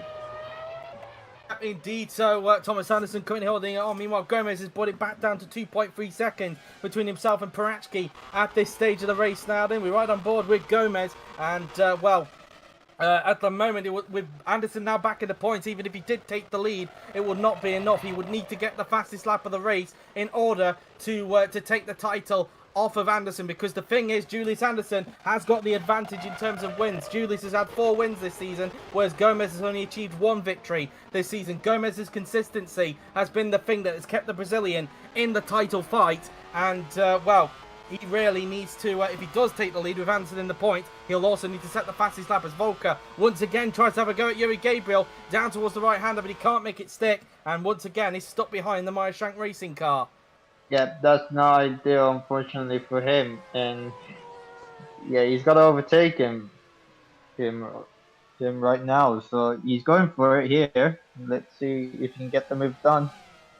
On the inside line now, then of the Meyer cars, and now make their way towards the 130 arc. And Volker pull the move off? No, he can't. Gabriel once again hanging on. Malevsky on the inside, meanwhile, of Luke Mason heading through the 130R. Has he pulled the move off? And the answer to that is no. Mason's just going to hang it down the inside into this corner. Malevsky tries to hang it around the outside, but in the end, Mason holds on to the place for the moment now. Then we ride back on board with Florian Volker's Andretti now then, as he now makes his way down the pit straight now then on the racetrack. Volker in the slipstream once again trying to have a go at Gabriel into the first corner. Side by side they go. Can Volker get it done this time by heading into the first corner? Has he got it done this time by? No, again. Gabriel doing a good job keeping Volker back. He is not fazed by the Andretti driver at all. Yeah, not bad at all from Volker, and it's ruining Volker's race, but still Andretti will win the team's championship. Yep, if it does stay like this as well. Meanwhile, Tomaselli, meanwhile, fending off from his fellow compatriot, Luca Farina, heading his way in towards the double right-hander now then, as we now look at, that's Lucian, who's now on the back of Frederick Soper now then, as they now make their way through the left-hander now then. We will go around the long swooping right-hander, go both Lucian and Soper now then, as, not Lucian and Soper, sorry, Soper and, no, sorry, Lucian and, no, it was, what was I talking about? But anyway, through in towards the spoon curve now, and you can see that Soper went very defensive through into that part of the track now. Those are now make their way down the club pit straight now. Then we will go and let's see what Lucian is able to do. Can he pull the move off this time by on Soper? This is the fight for P6 in this race now then, and not able to have enough momentum to get a hold of the Carlin at this stage now then, as they now make their way towards the Casio chicane, and at the moment Soper still keeping firm in the fight for 6th. Yep, so for keeping it firm for now is meanwhile we look at Vulcan going for the move once again on Yuri Gabriel. Can he get the move done? I don't think he can. Oh, he cannot make it stick. I think that said that Thomas Anderson just set another fastest lap meanwhile, so he's still on the first point. Volker trying to dive it down the inside of Gabriel into the chicane, not going to work out, and Yuri Gabriel holding on to the place. One thing I need to note as well, I didn't actually see what the strategies were like for today, whether anyone's going for a 1-stop or 2-stop in this race, but hold that thought for the moment, because Volker has got to run again this time on Gabriel, heading down towards the first couple of corners. Can Volker pull the move off this time by now? And then the gap under 2 seconds meanwhile between Gomez and Parachki. Through in towards turn 2 we go, and again Gabriel holding on to the place. Volker just can't find a way through on the Meyer racing car at this stage. Yeah, and he really is struggling to get past, and that's not good for him. Maybe the contact with Jill Sanderson has cost him a lot here. What, is that a dry line that's starting to emerge meanwhile? I just saw a dry line coming out of the hairpin there. Is there now a dry line starting to emerge, or is that my eyes deceiving me a little bit there coming out of the hairpin? And Yuri's reporting dry lines, and yeah, there are dry lines at the moment, but Yuri has said expect the rain to get heavier later on. So we're already starting to see maybe changeable conditions as we now start to see some dry lines starting to merge on the racetrack, because we saw some just at the exit of this hairpin that both Gabriel and Volker are coming up to. Yeah, indeed. And Volker still can't get the move done. He really is struggling to overtake Yuri Gabriel. Yeah, indeed, as they now make their way towards the spoon curve now then. Meanwhile, we're looking to the inside. Is Volker going to get it done this time by on Yuri Gabriel on this spoon curve? No, again. Gabriel holding on for the moment. Lucian is still stuck behind Soper meanwhile in the fight for 6th position as they now make their way through the corner. Here's Parachki, who's just started lap 10 of the race, but Gomez is continuing to gain onto him because it is now under 2 seconds between the pair of them. Volker once again on the inside of Yuri Gabriel now, then heading in towards the left-hander now. Then can he make it stick? No, he can't. Gabriel holding on to the place for the moment, and this Gabriel's coming in at the end of this lap. This is a scheduled pit stop because, of course, why are you worrying all of a sudden, Ra? Calm down. So now we come around the S's now then. We will go as Gomez will be pitting this lap, so the mandatory pits are starting as there are more dry lines starting to murder. Meanwhile, just behind, Wolf is under pressure from his own teammate, Thomas Anderson, on the inside, but he can't make it stick, and the two pyramids are into combat. They can't really be doing this if they want to fight for the team's title today. Yeah, clearly Anderson is the quicker driver, and of course he has to say fastest laps, so it's important that he overtakes his teammate, but Wolf is not letting him go. Indeed, and I am a little bit curious as to when Gomez pits, what tyres we go on, because of course he is currently on the wet tyres. Could we see a compound change here? We'll have to wait and see as he now makes his way towards the spoon curve now. Then still getting onto Prachki, so that could be very important when Prachki eventually makes his first of 2 pit stops, unless, because we haven't seen the strategy from everyone. I don't know if everybody is doing the 2 stop today or whether we've got some that are on the 1 stop. I didn't 100% check. I know we had cars coming in for damage earlier on, so they're kind of out of the equation really when it comes to strategy, but yeah, that's just something to bear in mind really, as now Gomez heading his way towards the Casio chicane now then on the racetrack through the right and left-hander we go now then, as he will now pull to the right hand side, which he will do. So into the pits comes Gabriel Gomez for Andretti. Now does he change compounds? Let's see. Yep, let's see if he does. As he goes into pit box. See now then, as he will now put on a fresh set of tyres and fuel, and he does change compound, but they are not the slick tyres. They look like more, I don't know, are they extreme tyres? I'm not really. Okay, enters the normal wet it is then, according to Yuri's. Gomez actually got held up there by Soper coming into the pit, so he has made a compound change, but not onto dries. It looks like, yeah, they look like Inders that are on Soper's car, so they're enters to normal wets. They just switched on, and the same goes for Soper. So I think when everybody makes their pit stop, everybody will be switching on to that normal wet compound. Yeah, pretty much. So, yeah, let's see what the pace will be. So, of course, this race is definitely changing. Well, Volker, who's coming into the pits in this lap, once again attacking Gabriel. Soper rejoins behind Volker. Can he get it done this time? No, he can't. So he looks like he might have to wait for the pit stops to try and jump Soper on that occasion. Gomez rejoined in 10th after his pit stop, as Daniel will be coming in at the end of this lap. The car in front of Gomez is also coming in at the end of this lap as well. That is Luca Farina who's coming in as well. So is Thomas Anderson, but the top 2, including Anis Parachki, still not blinking just yet when it comes to a pit stop. Yep, still not blinking yet, but we'll have to wait and see how much time Gomez can gain, but we'll see. As meanwhile, Volker looks to the inside of Gabriel, can't make it stick, and once again, Volker stopped behind, but of course, Volker is coming in at the end of this lap. They've got Soper behind, he's already made a pit stop, and I do think he might get held up by Volker when he makes his pit stop. He might have to lift off when we get to the pit lane entrance. We're on board with Adam Wolf, he's staying out for an extra lap, but his teammate isn't. Thomas Anderson is coming into the pits at the end of this lap for Pyramid, the car that's just behind him, and trying to get past him on the road. So around about this point, Thomas Anderson is now into the pits for Pyramid Racing. Meanwhile, Gomez on the inside of Luca Farina, who's of course coming into the pits this lap, but Gomez is on the Farina is on the drier line, so in theory Farina should still keep in front of Gomez for the moment, and he does do indeed. Thomas Anderson into the pits, Karachi coming in at the end of this lap, and also a compound change for Anderson as well, so he's changed compound as well. As mentioned, that should possibly be for everybody as well, but Thomas getting held up in the pits here by a couple of cars. Dorebush Daniel came in at the same time, so just like with Gomez, Thomas Anderson getting held up in the pits. Yep, no idea for him. Let's see where will he join. Gomez of course has to lift because of Farina. He could actually be ahead of Gomez. Let's see. No, he's just behind. He's just behind Gomez. Gomez stays in front, of course, both of them getting held up in the pits, but importantly, Gomez still in front. And Anderson, in fact, interestingly enough, a bit more closer to Gomez than what he was on the racetrack. So could that be something to bear in mind when Wolf comes in? Yeah, it could be bear in mind as well. If for Wolf, when he comes in, maybe Karashki could still be ahead of Gomez here.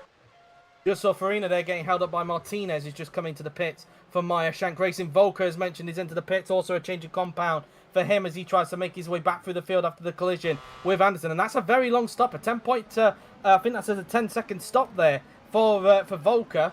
So a very long stop there for the Andretti mechanics. But as mentioned, Parachki is coming into the pits. Now, I wonder where he's going to emerge in comparison to Gomez, because, of course, before the pit stops, Gomez was gaining on to him.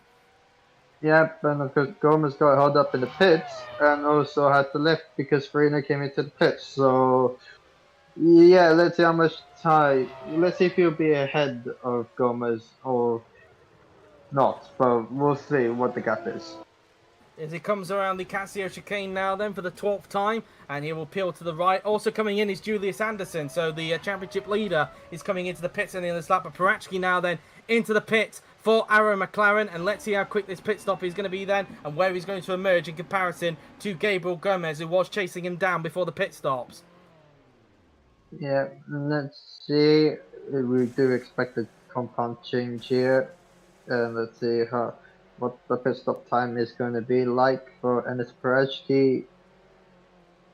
It is a 8.7 second stop from the McLaren mechanics now then, but where is Gomez on the racetrack now then? Perachki is coming out of pit lane. Where is the Andretti car? Perachki comes out in, where is he? There's Mutka, who's just gone by, but where is Gomez on the racetrack, as he's actually still way out in front of him. So Perachki has come out way out in front of Gomez, so maybe that hold-up did cost Gomez a lot of time, as his rival Julius Anderson is coming into the pits, also for a compound change. 9.1 second stop from the Penske mechanics. Where is he going to emerge after this pit stop as he comes trundling down pit lane? Past goes Dreibosch Daniel, and I think in fact he might actually find himself out of the points here again, unless there's still people yet to pit. We'll have to wait and see, but Anderson comes out in 12th place. He comes out behind Yuri Gabriel as a few more cars come in. It looks like the rain is starting to intensify, so maybe that explains why they all switched to the normal compound of wet. So we saw Perachki there getting held up by one of the Peugeots there, as Adam Wolff and Francesco La Rosa and Alex-Eric Lucien will be coming into the pit. So Mutka will take the lead temporarily, unless Perachki can find a way through before then.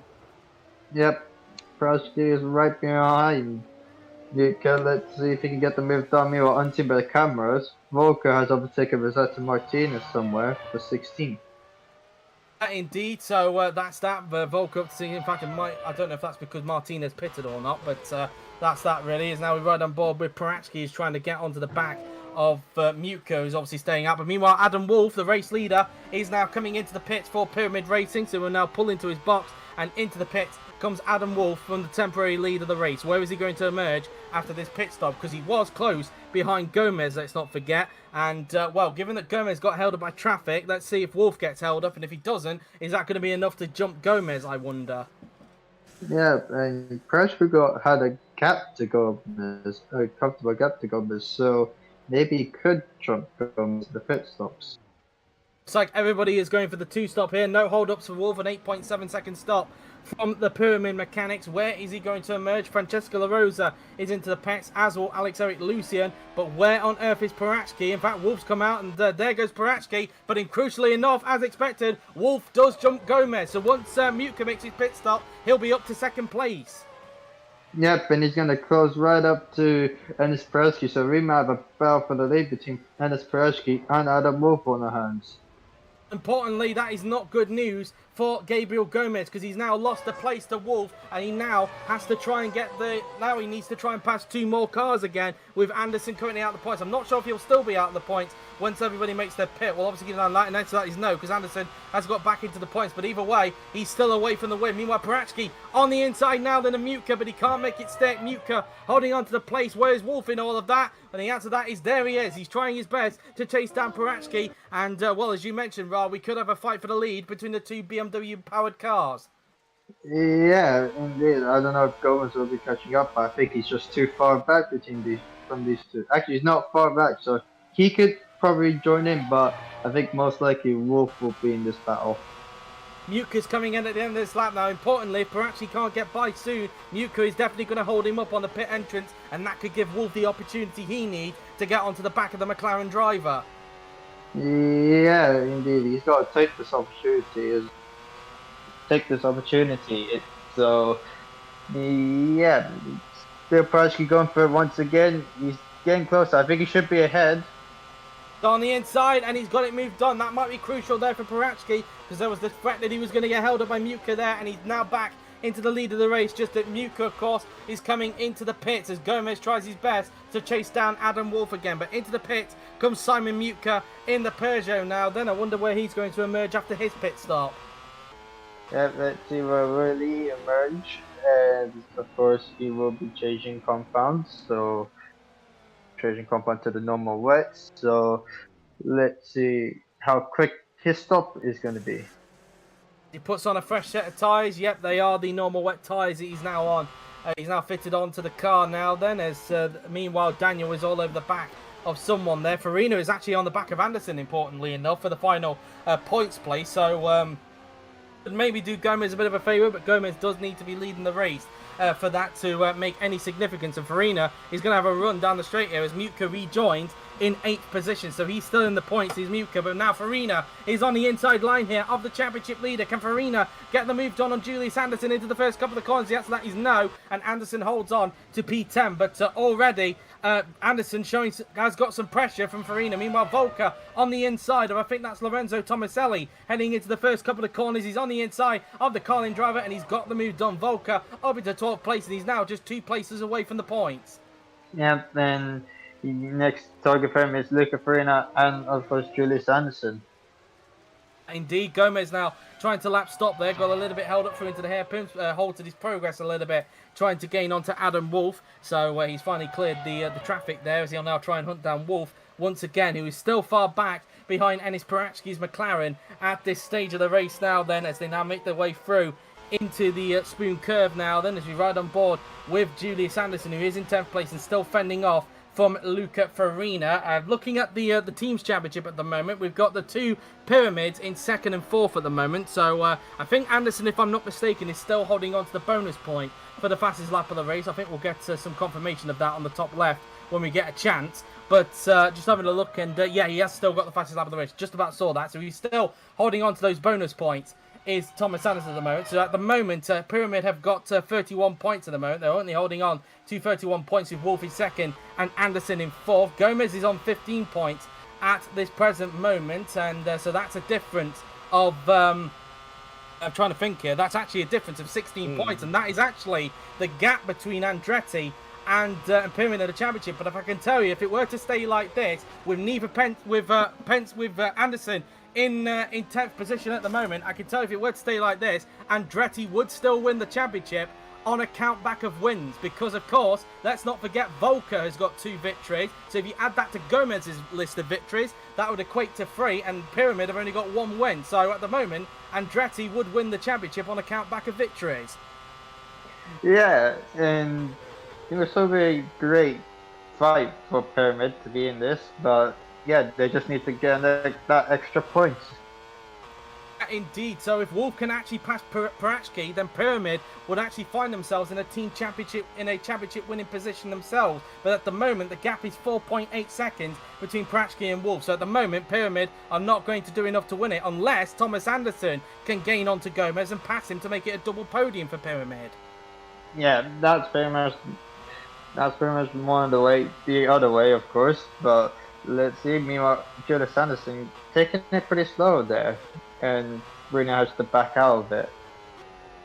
Yep, indeed, and now they come towards the right-hander now. Then Farina still putting Julius under pressure. Anderson doing a good job fending off from Farina at this stage, but at the moment he's still doing enough to win the driver's title. But the team's championship, that's another question at the moment. It looks like it's going to be slipping away from Penske in this race. It looks like it's going to go either to Andretti or Pyramid at the moment, and at the moment it's steering towards Andretti on a comeback of wins. So we now look at Gomez, who in fact is right onto the back of Adam Wolf here. So we've got a fight for 2nd place here. Wolf continuing to lose time to Enis Paratsky, as the gap is now 5.5 seconds between those two, and Gomez could maybe try and snatch 2nd place here, and it could put him in position away from the championship if it was to stay like this. Well, I say that, but Anderson is still in the point, so we would have to get the fastest lap, and given that the track has got wetter again, I don't think we're going to get any more fastest laps here. So Gomez needs Farina to pass Anderson before he can do anything about the top 2 in front. Yeah, that's pretty much it. Of course, Volker is also catching up to these two, so I mean, Volker could do a favor for his teammate Gabriel Gomez. Thomas Anderson just laps there. I think that's Gillum stop coming around that part of the track, so now he's just lapped him, and he's too far away from 2nd and 3rd at the moment. He's actually 8 seconds off of Gomez, so he's way off the top 3 at the moment. So at the moment, he's not doing enough to help Pyramid try and win the championship, even though he's got the fastest lap at this stage of the race, with the gap currently 16 points between Andretti and Pyramid going into this. If it was to stay like this, Andretti would win it on a count back of victories, thanks to Volker's 2 victories he had at both Silverstone and Spa. Meanwhile, that's Cratchittville trying to have a go. I think that was Jared Fosbury into that chicane. Fosbury still not having a great race, as we now turn our attention back to the battle for 2nd between Adam Wolf and Gabriel Gomez for a brief period, because now we look at Mutka, who's trying to have a look on the inside of his former teammate Frederick Soper, but it's not going to work out there, and Soper holding on to P8 for the time being. But Gomez still not close enough at this stage to go for a move on Wolf, but will he on this occasion? Yeah, let's see. He's getting closer now. He's in the slipstream. I don't think he's gonna go alongside him, so he's too far back. But he could try and go for the move at the chicane. Or he's actually gonna try and go for it here, but that's not gonna work.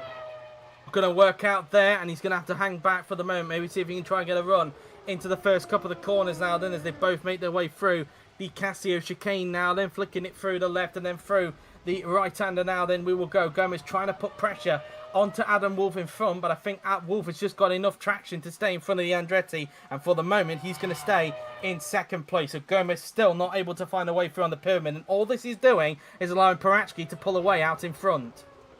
Yeah, it really is helping Crash keep pulling away. So, yeah, out of doing out the tractions and traction zones, that's helping him a lot here.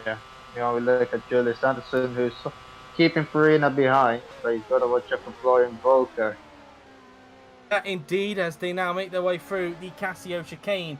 Now then on the racetrack, Farina is still right behind and still not been able to find a way through on the championship leader as they now make their way down the pit straight now. Then we will go. Whereabouts is Farina on the racetrack? I'm not sure, as Gomez in fact has lost a little bit more time. In fact, has he made a mistake? Because the gap has increased between Gomez and Wolf there. Has Gomez made a mistake somewhere on the racetrack? I don't know. We'll have to wait and see. Maybe it was a terrible first sector. I think it looks like it. There's no visible mistake there, so I think Wolf has actually started to get his foot down. In fact, no visible mistake from Gomez on that occasion. Yeah, that is odd to see, but yeah, that's not what he needs right now. He's not in the championship position, of course. I think there is I think there's a few more grooves on the extreme wets, Brickles, from what I understand from what we had in the past, but I'm not 100% sure on that. But I think that's what was the case when we last had a wet race in World ChampCar. But anyway, as meanwhile we're now looking at the two Polish drivers fighting for 8th place, that being Soper and Mutka. Meanwhile, as they're Soper doing a good job fending off. Meanwhile, that is Cratchitsville trying to look on the inside of Fosbury into the first corner, but Fosbury saying no to that as Milewski has got up into 15th place. Meanwhile, unseen by the cameras as Gomez has got a pit indicator. Or is that? No, that's not a problem. I think that is an impromptu stop because Paratsky's got it. Now, here's the interesting thing. Is this for extreme wets or is this for the other compound of normal wet tyres? Because they are currently on the normal wets. And of course, let's not forget, because of how the game works, the normal wets do have two different types of compounds. They are the soft and hard compounds. So let's see if there is a groove change between Paratsky and Gomez here. Yeah, we'll see. Have a look at see on the other screen, and there was a difference. I did see a slight difference there in the grooves on the YouTube stream, a little bit more clear on there, but I think that might be for the extreme wets. I could be wrong, but I think they look like extreme wets. I think there was a slight change in the grooves from what I could see on the YT stream. Yeah, it's clear to see that the Chaka's going very wet, extremely wet, and yeah, it's time for extremes.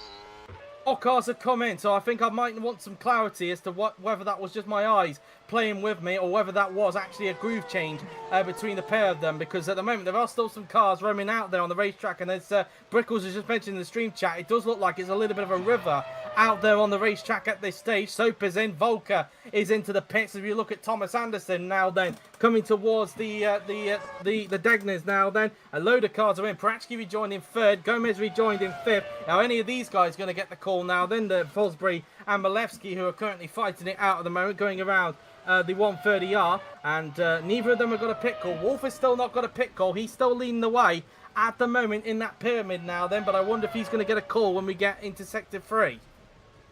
Yeah, I wondered about that as well. Volker's actually jumped for in and the pit stops, and of course Andretti actually double stacked, so I think the timing of that was perfect for Volker.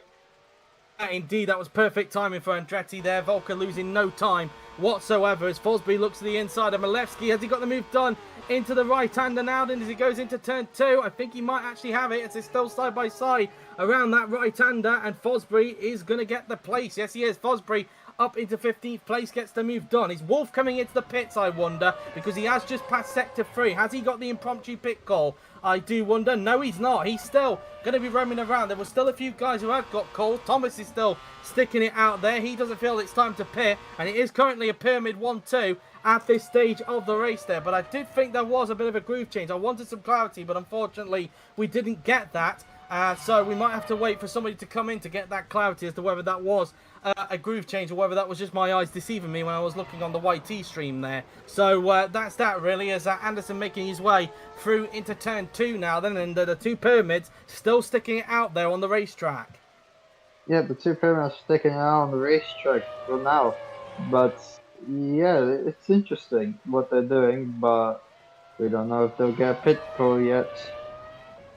Yeah, indeed, as the two Pyramids now then making their way towards the double right-handers now. Then we go through the first part and then into the second part now. Then we will go as they'll now make their way underneath the crossover point on the racetrack. Wolf is still out there on the racetrack in P1 as he will now make his way in towards the hairpin now. Then as Gillam's stop is in 20th and about to be lapped here by Gabriel Gomez, who's trying to go all the way around the outside. And well, a little bit more treacherous around here at Suzuka, and Gomez still having trouble trying to lap that Manor at the moment. He's having a little bit of difficulty, but finally he gets through there on the Manor there as they now make their way through the double right-hander now then on the racetrack, as they will now make their way up towards the hairpin. And is Wolf going to get the call this time by, I wonder, because he's coming up towards the end of sector 2 now then the racetrack. Is he getting the call this time by as he comes up towards that part of the racetrack now then, as he now approaches that part? Still no pit indicator, and somebody pointed out in the stream chat, Brickles that is he already on the extreme wets? I'm not really sure, if I'm being honest with you, but either way he's still not coming into the pits, is Adam Wolf. I wonder if he's already on those tyres or not. I'm a little bit confused really as to what's going on with the Pyramids. Yeah, we haven't seen about any updates on Thomas Anderson at the moment. I don't think he is also coming into pits as well. So yeah, it's so bizarre. I will add a bit of a caveat to what Brickles just said, because we did see that the Pyramids were actually running quite slower than Gomez and Paratsky before that pit stop. So that could maybe swing in the favour that maybe the two Pyramids are in fact on the extreme wet tyres. But we're not 100% sure really. But if that's anything to go by, then maybe if they are in the extreme wet, the Pyramids might have called an absolute blinder here, which could prove pivotal in them winning the team's title. Yeah, that could be amazing for them, but yeah, we'll have to wait and see on that one.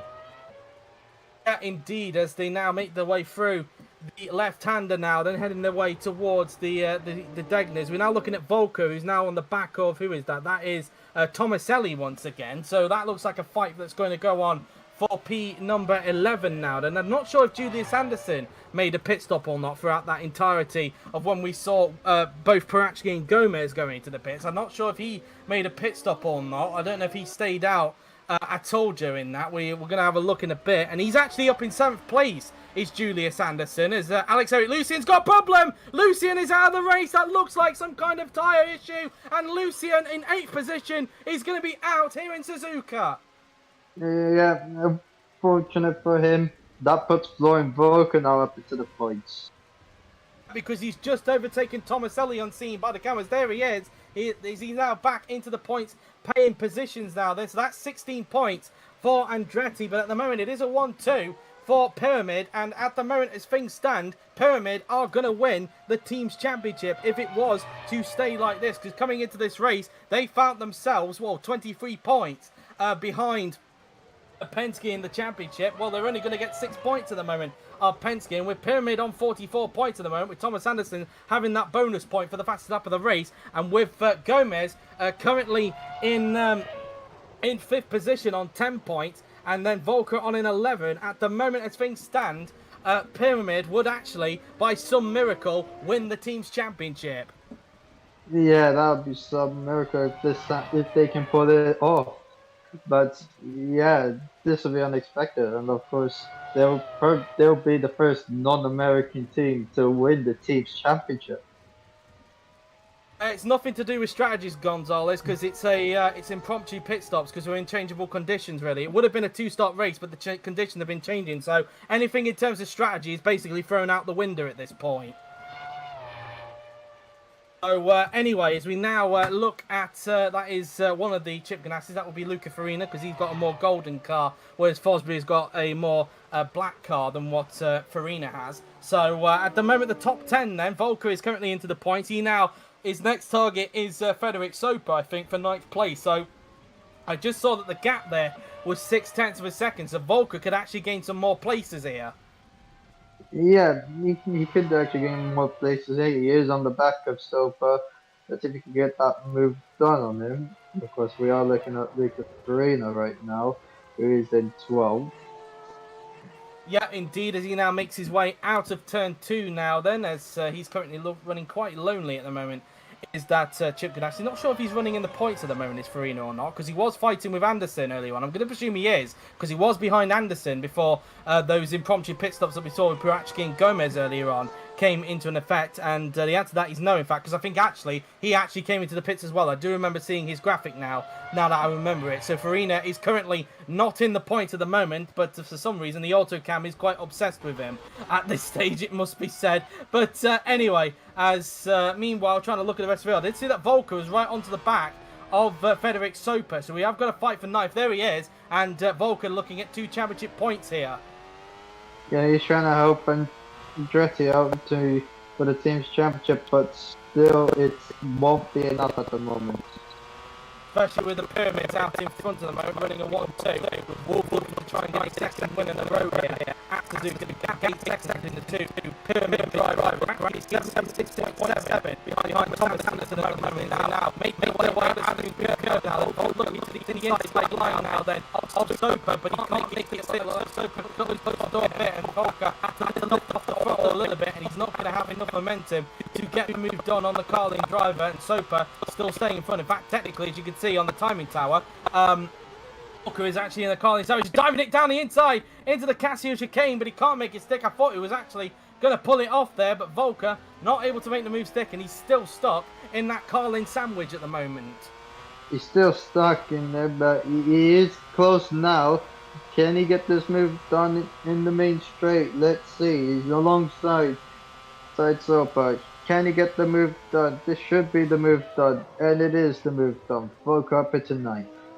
Good move there. Meanwhile, Thomas Anderson is gaining onto Wolf. Meanwhile, it was 8 seconds between those two, but the gap is now 7.7, as Purachki's not really gaining onto Thomas Anderson at the moment. It's still roughly around 6.6 seconds between those two at the moment. So at this stage, I might as well point out, it is currently a top 3 full of BMW-powered cars at the moment. You've got the 2 Pyramids out in front, and then you've got Purachki in the BMW-powered McLaren currently in 3rd. And, well, Purachki, it's safe to say, has had a bit of a frustrating return to the to the OC, I should say, with McLaren. But I guess with this result, even though the victory was on today, I guess he could be very happy that maybe he could have a strong end to the season here. Yeah, I think having a stronger end to the season is vital. Of course, going into next season, and hopefully they can keep that momentum going into next season. Yep, indeed. Looking at the gap now between Wolf and Thomas Anderson. Meanwhile, looking at the bottom, Thomas Anderson taking another 10th out of him, so it's now 7.5 seconds between those two now then, as Volker's got a big gap to try and gain onto Daniel. Meanwhile, the gap is 9 seconds between those lot. Julius Anderson is currently 10 seconds behind Simon Muka's Peugeot at this stage. Wolf now putting a lap on that is Luke Mason, so he's had some difficulty trying to lap Viper cars, because just behind Mason there is in fact his teammate Yuri Kratichville at this stage. So yeah, that's that really, as they now make their way through the left-hander. Now then we will go as we now come towards the Degner curves. We go as now we look at Farina, who's now all over the back of this is Tomaselli now then in the fight for 11th. He can't find a way through on his fellow compatriot just yet. He's trying to put pressure on him at this stage. Of course, he's on fresher tyres than what Tomaselli is, but he can't make it stick, and Tomaselli still sticks in front, but we'll see if Farina can actually try and keep up onto the pit straight. Yeah, let's see. Now we look at Thomas Hansen running in 2nd place. The gap has gone down to 6.6 seconds because Wolf had to lap one of the Viper cars. Yep, indeed, as now they come around the long, swooping right-hander. Meanwhile, Farina is now on the run here on Lorenzo Tomaselli. Has he got the move done? Heading into the first couple of corners. Has he got it done? No, Tomaselli just had enough of an advantage going into that first corner, and he still holds on to P11. So Farina still stuck behind the Carlin driver at this stage. What is the gap between the two Pyramid drivers? I wonder now then from the last time we checked. As meanwhile, that is Martinez on the inside of, I think that's Malevsky there. And has he actually pulled the move off here on the Manor driver? He's going to try and hang it around the outside. And the answer to that is no. Malevsky holds on. It's 6.4 meanwhile between Wolf and Thomas Anderson. So Anderson is actually gaining onto his own teammate here. Yeah, this will be interesting, but of course Anderson's got to deal with the traffic as well. So I think Wolf can pull a bit more once Anderson clears the traffic. So yeah, this traffic can play a part in this race now. Yep, indeed, and of course, I'm not sure if anybody's yet to pit again or not, because of course we did see that Gomez and Parachki pitted, so I wonder if, because I know the Pyramids have got to pit again because of their fuel low, but how far into the fuel did Parachki and Gomez did? It's only just cropped to my mind now about that one, so maybe this race could not be over just yet. What is the fuel like for both Gomez and Parachkis? Meanwhile, Farina trying to get some traction on Tomaselli around that right-hander, but he can't make a step. La Rosa also another guy that hasn't pitted just yet, as Tomaselli still fending off from Farina going into a spoon curve there, but looks like Farina might actually get a run at him down onto the club straight. But again, I do wonder what the fuel is like between Gomez and Parachki. Did they fuel to the end of the race or not, I wonder? Yeah, I wondered of that as well. Maybe they have, but we'll probably find out soon. Thomas Anderson, meanwhile, is now getting stuck behind those two Viper cars, and now it's his turn now to get caught up in that bit of traffic, so that might actually cost him time to this guy we're looking at the moment, Adam Wolf. In fact, Anderson is coming into the pits at the end of this lap. I think this is his scheduled stop, and yeah, they are at that point. But I do wonder, did Parachki fuel to the end of the race or not? Because we haven't seen the McLaren guy's fuel load, and he's only, what, 6 seconds behind Thomas Anderson. So did Parachki fuel to the end or not? That's what I want to know. Yeah, let's see. No, actually. No, he didn't. So surprisingly, Parachki didn't fuel to the end. And I wonder if that's the same with Gomez as well. I wonder if Gomez didn't fuel to the end of the race either, because he also pitted and he's got 10 laps. So yeah, he's got to pit again towards the end. So both of them, strangely enough, didn't fuel to the end of the race. But anyway, so that does put Pyramid back in prime position. So either way, Thomas Anderson, who isn't stuck in this traffic at the moment, will be getting out of this traffic very soon, as he will be now coming into the pits for his second and final stop of the season. As Anderson going a little bit too wide there going into the pits. And well, I thought for a minute there he was going to bin it. Yeah, well, that as well, but that is so bizarre to see that happening. Thomas Anderson now into the pits. Let's see, is there a groove change here or not? Because we weren't 100% sure if he was still on the extreme wets or not. So we'll see when he puts on the compounds, and they are the same tyres. So I'm going to go with Brickles' theory and say that Pyramid did actually have extreme tyres when it came to the changeable conditions. So as a result, they've clearly played a blinder there. Yeah, their strategy worked out really to perfection here, and he is in fifth at the moment, and he rejoins in fifth, and in clear air, so that's good for him. Indeed, especially when he tries to gain onto Wolf. Of course, he was stuck in that traffic, of course, before he made that pit stop. La Rosa not pitting just yet. I think Wolf will be staying out for at least another lap or so. Meanwhile, Julius Anderson, the championship leader, is now into the pits for his final stop of the race. So the championship leader now in for his final stop of the race, and this could be the pit stop that gives him the championship. Yep, most likely will be that, since Gomez is way out of position and he's too far from the race leader, of course. So this should be a pit stop, a championship winning pit stop, of course. 8.3 seconds was the pit stop there for the Penske drivers. Meanwhile, Tomaselli and Farina are still fighting it out. Is Anderson going to be able to come out in front of these two, though, I wonder, as they now make their way onto the pit straight now? Then Farina's got a run on Tomaselli heading into the first corner, just trying to keep an eye on if there is a Penske on the right-hand side or not. I didn't quite see. I don't know if it's come out in front or not, and I think it has, because there is a bit of sway in front. So Julius, in fact, has come out in front of that battle, so that was important for him there, and he's got a bit of clear air as a result. Parachki puts a lap there on Cratchitsville, heading towards the left-hander there. But Yeah, looking at that fuel load there for Paratsky, I think he's probably pitting at the same lap as Wolf. Yeah, Gomez will pit in a few laps around well, 2 or 3 laps later than Wolf and Prashki. So let's see what happens. Yeah, of course, this race ain't over yet. Of course, Anderson pitting, but Thomas Anderson pitting earlier. So let's see what he can do. Meanwhile, Bush Daniel is on the inside of that Florian Volker, heading into the spoon curve, but Volker not letting him go, and Volker holding on to 7th place. He also pitted for an impromptu stop, and I think the same with Volker. I wonder if he has to pit again towards the end of the race as well, so he might actually drop some places once he has to make that pit stop. Paratsky not pitting just yet, and I'm going to presume the same is going to be the case of Wolf, because it looked like both of them were on a similar fuel load as Volker puts a lap there on the Manor heading into the 130R. Yep, I think Volker might have overtaken Bush Daniel. He was behind Bush Daniel. Now he's ahead, so he must have overtaken him somewhere. Wolf is actually pitting this lap, so surprisingly he's going to be pitting earlier than what Paratsky is. I thought they had similar fuel, but clearly Paratsky feeling the need to stay out an extra lap before he makes his pit stop. Paratsky is actually gaining onto him, in fact, but the gap is now exactly 10 seconds between the pair of them, but I don't think it's going to matter anyway, because Paratsky's got to pit soon, as is Francesco La Rosa. He's pitting at the end of this lap, and he's actually got Gomez trying to breathe down his neck at the moment, trying to close him down, but it's not going to be enough because La Rosa's coming in, and of course we'll be expecting Gomez to make a pit stop in around about a few laps time. Yeah, and Gomez was also catching up to La Rosa, so let's see what the pace for Gomez is going to be like, but of course it won't be enough for him to win the championship, but of course he's got nothing to lose, and he's trying to help Andretti win the team's championship, but the situation they're in is pretty much a bit of an ask now.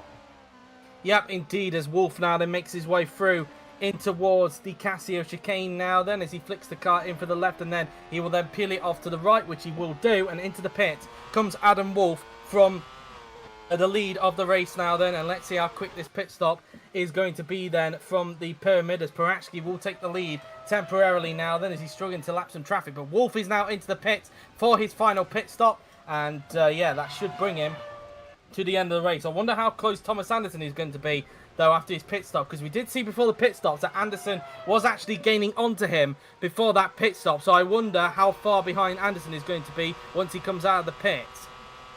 Yeah, let's see how close he will be. Wolf rejoins in third when he's actually still ahead of Thomas Anderson. Don't know how close he is to his team Adam Wolf. Now we look at La Rosa for the final time, 7.4 second pit stop. It should rejoin in 5th with Simon Muken, I think.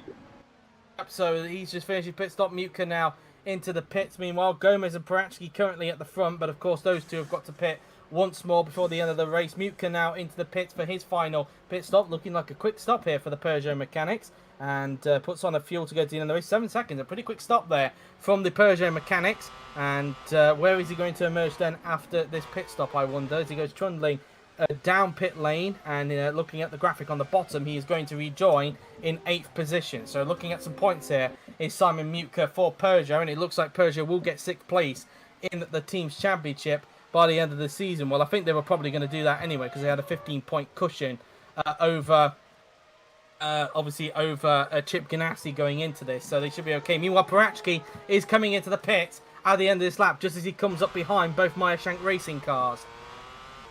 Yep, then this is going to be crucial for him. Let's see what he can do after the pit stops, and yeah, we'll see. Wolf is actually not far behind Gomez, so yeah, Gomez's chance of winning the championship are gone now. You never know, anything can happen in racing, and it usually does. So at the moment it looks like the championship is slipping away for Gabriel Gomez, as Paratsky now comes into the pits for his final stop of the race after he had to do that impromptu stop, and I bet he's not going to be happy with McLaren with that one. Same with Gomez with Andretti, I'm going to presume as well, because that might have cost him a chance at the title. But Yeah, that's that really. I think Anderson actually stayed on the actually went on the extreme wets himself during that whole impromptu stage, which is why he's been able to get up a few places during that part. But Paratsky now in for his final pit stop, also in as a manner. Gomez is going to take the lead temporarily, but of course he will have to pit in around about a couple of laps time. 7.8 seconds is the pit stop for Enis Paratsky in the McLaren as he now goes trundling down pit lane now then, as he will soon flick off the pit limiter, and he's going to emerge in, I think that's going to be 4th place in the end, is it? Yes, it is. So Paratsky rejoins in 4th position. I would imagine it's going to be 3rd by the time Gomez makes his pit stop. So that's that. He comes out still behind the 2 pyramids. As meanwhile, Wolff is gaining onto Gomez. But I'm just looking at how far behind Anderson is. And there he is. He's not too far away behind Wolff now. So Anderson, the game is on really to catch up to his teammate. Yep, between the pyramids for the lead, for the legit lead, but of course, as we know that Wolff is catching up to Gomez. The gap is now down to 1 second now, so Wolff has got to overtake Gomez. Yep, indeed, as it looks like Thomas Anderson putting a lap there on that is Lake Mason there, who's coming into the pits at the end of his lap, and now it's just Wolff that's in front of him at this stage now then. Anderson currently in 10th place, and well, if this was the actual order, then Anderson would win the championship on account back of wins, but of course it's not, because Gomez has got to pit once more, and he's also got Wolff breathing him down. So at the moment, it's all looking good for Anderson to claim the championship here today. Yep, and Gomez defended the inside line, surprisingly, and he didn't have a good run at Spoon. Well, he enters the Spoon corner, so yeah, that's not good. That's now Wolff is going to have a go. Thought about having a go, but he had to tuck back in the end. He's now back in the slipstream of Gomez. He's going to try and have a go into the 130R. Not going to work out. Gomez holding on to the place for the moment, but he needs to dispose of him pretty quickly because his teammate Thomas is gaining onto him. Thomas Anderson, that is, pretty quickly. And there he is. He's right up to the back now of Adam Wolff. So it looks like there may not be team orders here at Pyramid Racing. And I guess they'll be hoping that the pair of them can just keep it clean, especially when they've got a team's championship up in the air here as they now make their way down the straight, as Wolff got a good enough run on Gomez to get the lead. Martinez is into the pits, but Wolff is gaining, but it's not going to be enough. Gomez holding on to the lead for the moment in this race, and Gomez still not pitting just yet. He's still got a couple of laps before he makes his final pit stop of the race, which I think will just be for a splash and dash, I would imagine. Yeah, took him out of the line going at turn 2, so yeah, and compromise Wolff, and Anderson's round the back of his teammate now. Yep, indeed. So it's now become a, well, I would say a freeway scrap, but Gomez has got a pit. So now the pyramids are close together now then, and it looks like it's going to be a fight for the win between the 2 pyramid drivers as they now make their way through the left-hander. Wolff did not get the best of exits there. Is Thomas Anderson going to take full advantage now? Then he thought about a move, but he can't make it stick, and Wolff holds on to the place for the moment as they're all of them coming up to some more traffic just in front. Yep, they're coming up to traffic, and let's see what's going to happen here. Wolff still closing in. Yep, as they now make their way towards the hairpin now, then they're coming up to the back of Jared Fosbury's Chip Ganassi racing car now, then as they now come out of the hairpin now, they're making their way through this long swooping right-hander. We will go now then as the Brazilian now then will make his way towards Spoon Curve, but Wolff has got a run here. He's going to look to the inside line into Spoon Curve, but Gomez defends the inside. He's not giving away just that easily there, and he's still holding on to the place, and Thomas just watching on as a spectator really to see if he can take full advantage. Now coming out of the second part of Spoon Curve now then as they make their way down the back straight now, then we go now, they're heading their way towards 130R. Wolff on the inside now then of Gabriel Gomez. Has he got the move done? I don't think he has, because Gomez is going to use the slipstream of Fosbury to stay in front, and Wolff having to tuck back in just to make sure that Thomas doesn't find a way through as they make their way towards the Casio chicane. It's going to be quite tight here. Gomez trying to look around the outside here, but it's not going to work out. Wolff also trying to lap the Chip Ganassi. Thomas is going to try and go around the outside of him as he's getting held up by the Chip Ganassi there, but Thomas isn't able to find a way through, and Wolff is just going to hold on for the moment, and Wolff using that traffic to just get away from his own teammate. Well, that was very close there to Wolff losing the legit lead of the race. Yep, but he's lost time to Gomez, and that is just not ideal. And yeah, he's got to pass him unless he's pitting this lap. Indeed, as they now come out of turn 2 now, and Gomez has got a bit of a gap in front now to the two pyramids, and Gomez is pitting at the end of this lap, so Gabriel Gomez will come into the pits for his final stop of the race and of the season. Will it be the last time in World Champ Car? We'll have to wait and see. Of course, we know he's linked with a couple of the teams in the top class as well, so we could end up seeing the top 2 in World Champ Car heading off back to the top class next season, but we'll have to wait and see. Of course, we know that Anderson is heading there. Of course, he's going back to Williams next season, and Volker is in 6th place. Now, I don't know if he has to pit or not, because he did pit on the same lap as Gomez. The answer to that is no. He actually fueled to the end of the race, so he's legitimately in the points. Now, what does that mean for the Team's Championship? We'll have to wait and see when Gomez comes in, and then we'll have to update that later. It kind of depends, really, where Gomez rejoins. But meanwhile, speaking of title contenders, the Pyramids are fighting for 2nd place now then, which will be the lead when this guy pulls into the pits. And I wonder, depending on how close Wolf is to the back of Gomez, could he get held up here, and could Thomas Anderson take full advantage? Yeah, maybe. We'll see. But Thomas Anderson's pretty close to the back of his teammate compared to Wolf being close to Gomez. And he's actually gone for it. Tried to go for a move there into Spoon, but it's not going to work out. Wolf holding on to the place for the moment now. Then as they come out of Spoon Curve, is Anderson going to try and go for it in towards 130R now? Then he's right onto the back of Wolf. He's going to go to the inside line. Can Anderson get the move done on his teammate? Heading into the 130R side by side. Go to 2 Pyramid teammates heading in towards the 130R. But Wolf is going to hold on for the moment, and he holds on to that 2nd place. But I do wonder, as he's coming up to the back now of Gomez, is he going to get held up here? And could Thomas Anderson take full advantage here at this point in time? Dreibush Daniel was in 10th place. Meanwhile, I think he might have just made a pit stop, so Julius Hans is up to 9th. Wolf got slightly haired up. Here comes Thomas Anderson. Is he going to grab the lead from his teammate as they make the way down towards the first corner now? Then side by side go Thomas Anderson and Adam Wolf heading down towards the first corner. This is the battle for the lead of the race. Thomas Anderson on the inside of Wolf. Has he got the lead? No, he hasn't. Wolf holds on to the lead for the time being.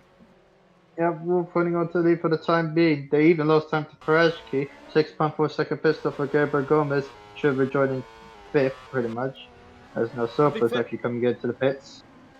And it's Gomez. He is going to be joining 5th place. He comes out, excuse me, in front of his teammate. So looking at that in the Team's Championship, they'll now have 18 points. Well, Andretti 44 for Pyramid. That's not going to be enough for Andretti to win the championship. There was 16 points in for Pyramid. So if it were to stay like this, Pyramid will win the team's title. Is Anderson going to go for the move on Wolf? This time by into the Degners. No, he's not. Wolf holds on to the place for the moment, and they can't afford to battle too much, because if they crash into each other, that will be the team's title fight over for them.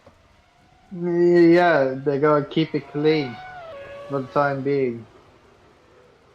As they now make their way up towards the left-hander now then, as they will now make their way towards the left-hander we go, as the 2 Pyramids continue to fight it out for the lead of the race now. Then they are clear of Enis Parachki. In fact, he's just there in the background. In fact, Enis Parachki is looking good to possibly get a podium in this race now. Then as they now make their way towards the double left-hander of Spoon Curve now then, as we've got, including this, well, we've got 5 and a bit laps to go in this race now then, as they're, meanwhile, Wolf now up to the back of traffic. Can Thomas take full advantage here? As they now make their way coming out of Spoon Curve, as Wolf puts a lap on that bit of traffic that's in front. Anderson will have to follow through as well, and he is going to just about there. Look like Yuri Gabriel was giving Thomas a bit of a hard time, or is it because Yuri is actually in the slipstream of Gomez, and well, not Gomez, Wolf, and that is not going to help Thomas Anderson out one bit. Yep, now Anderson should go through on Yuri Gabriel, but yeah, Yuri Gabriel has not helped Thomas Anderson out one bit.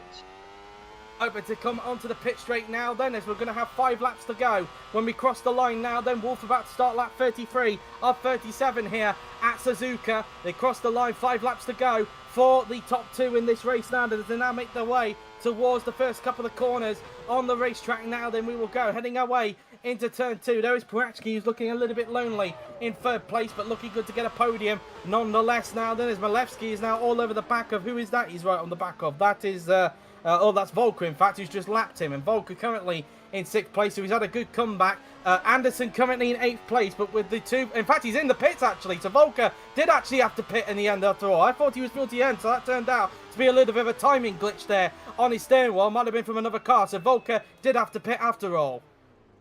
Yeah, it seems so. Question is, whether will he rejoin?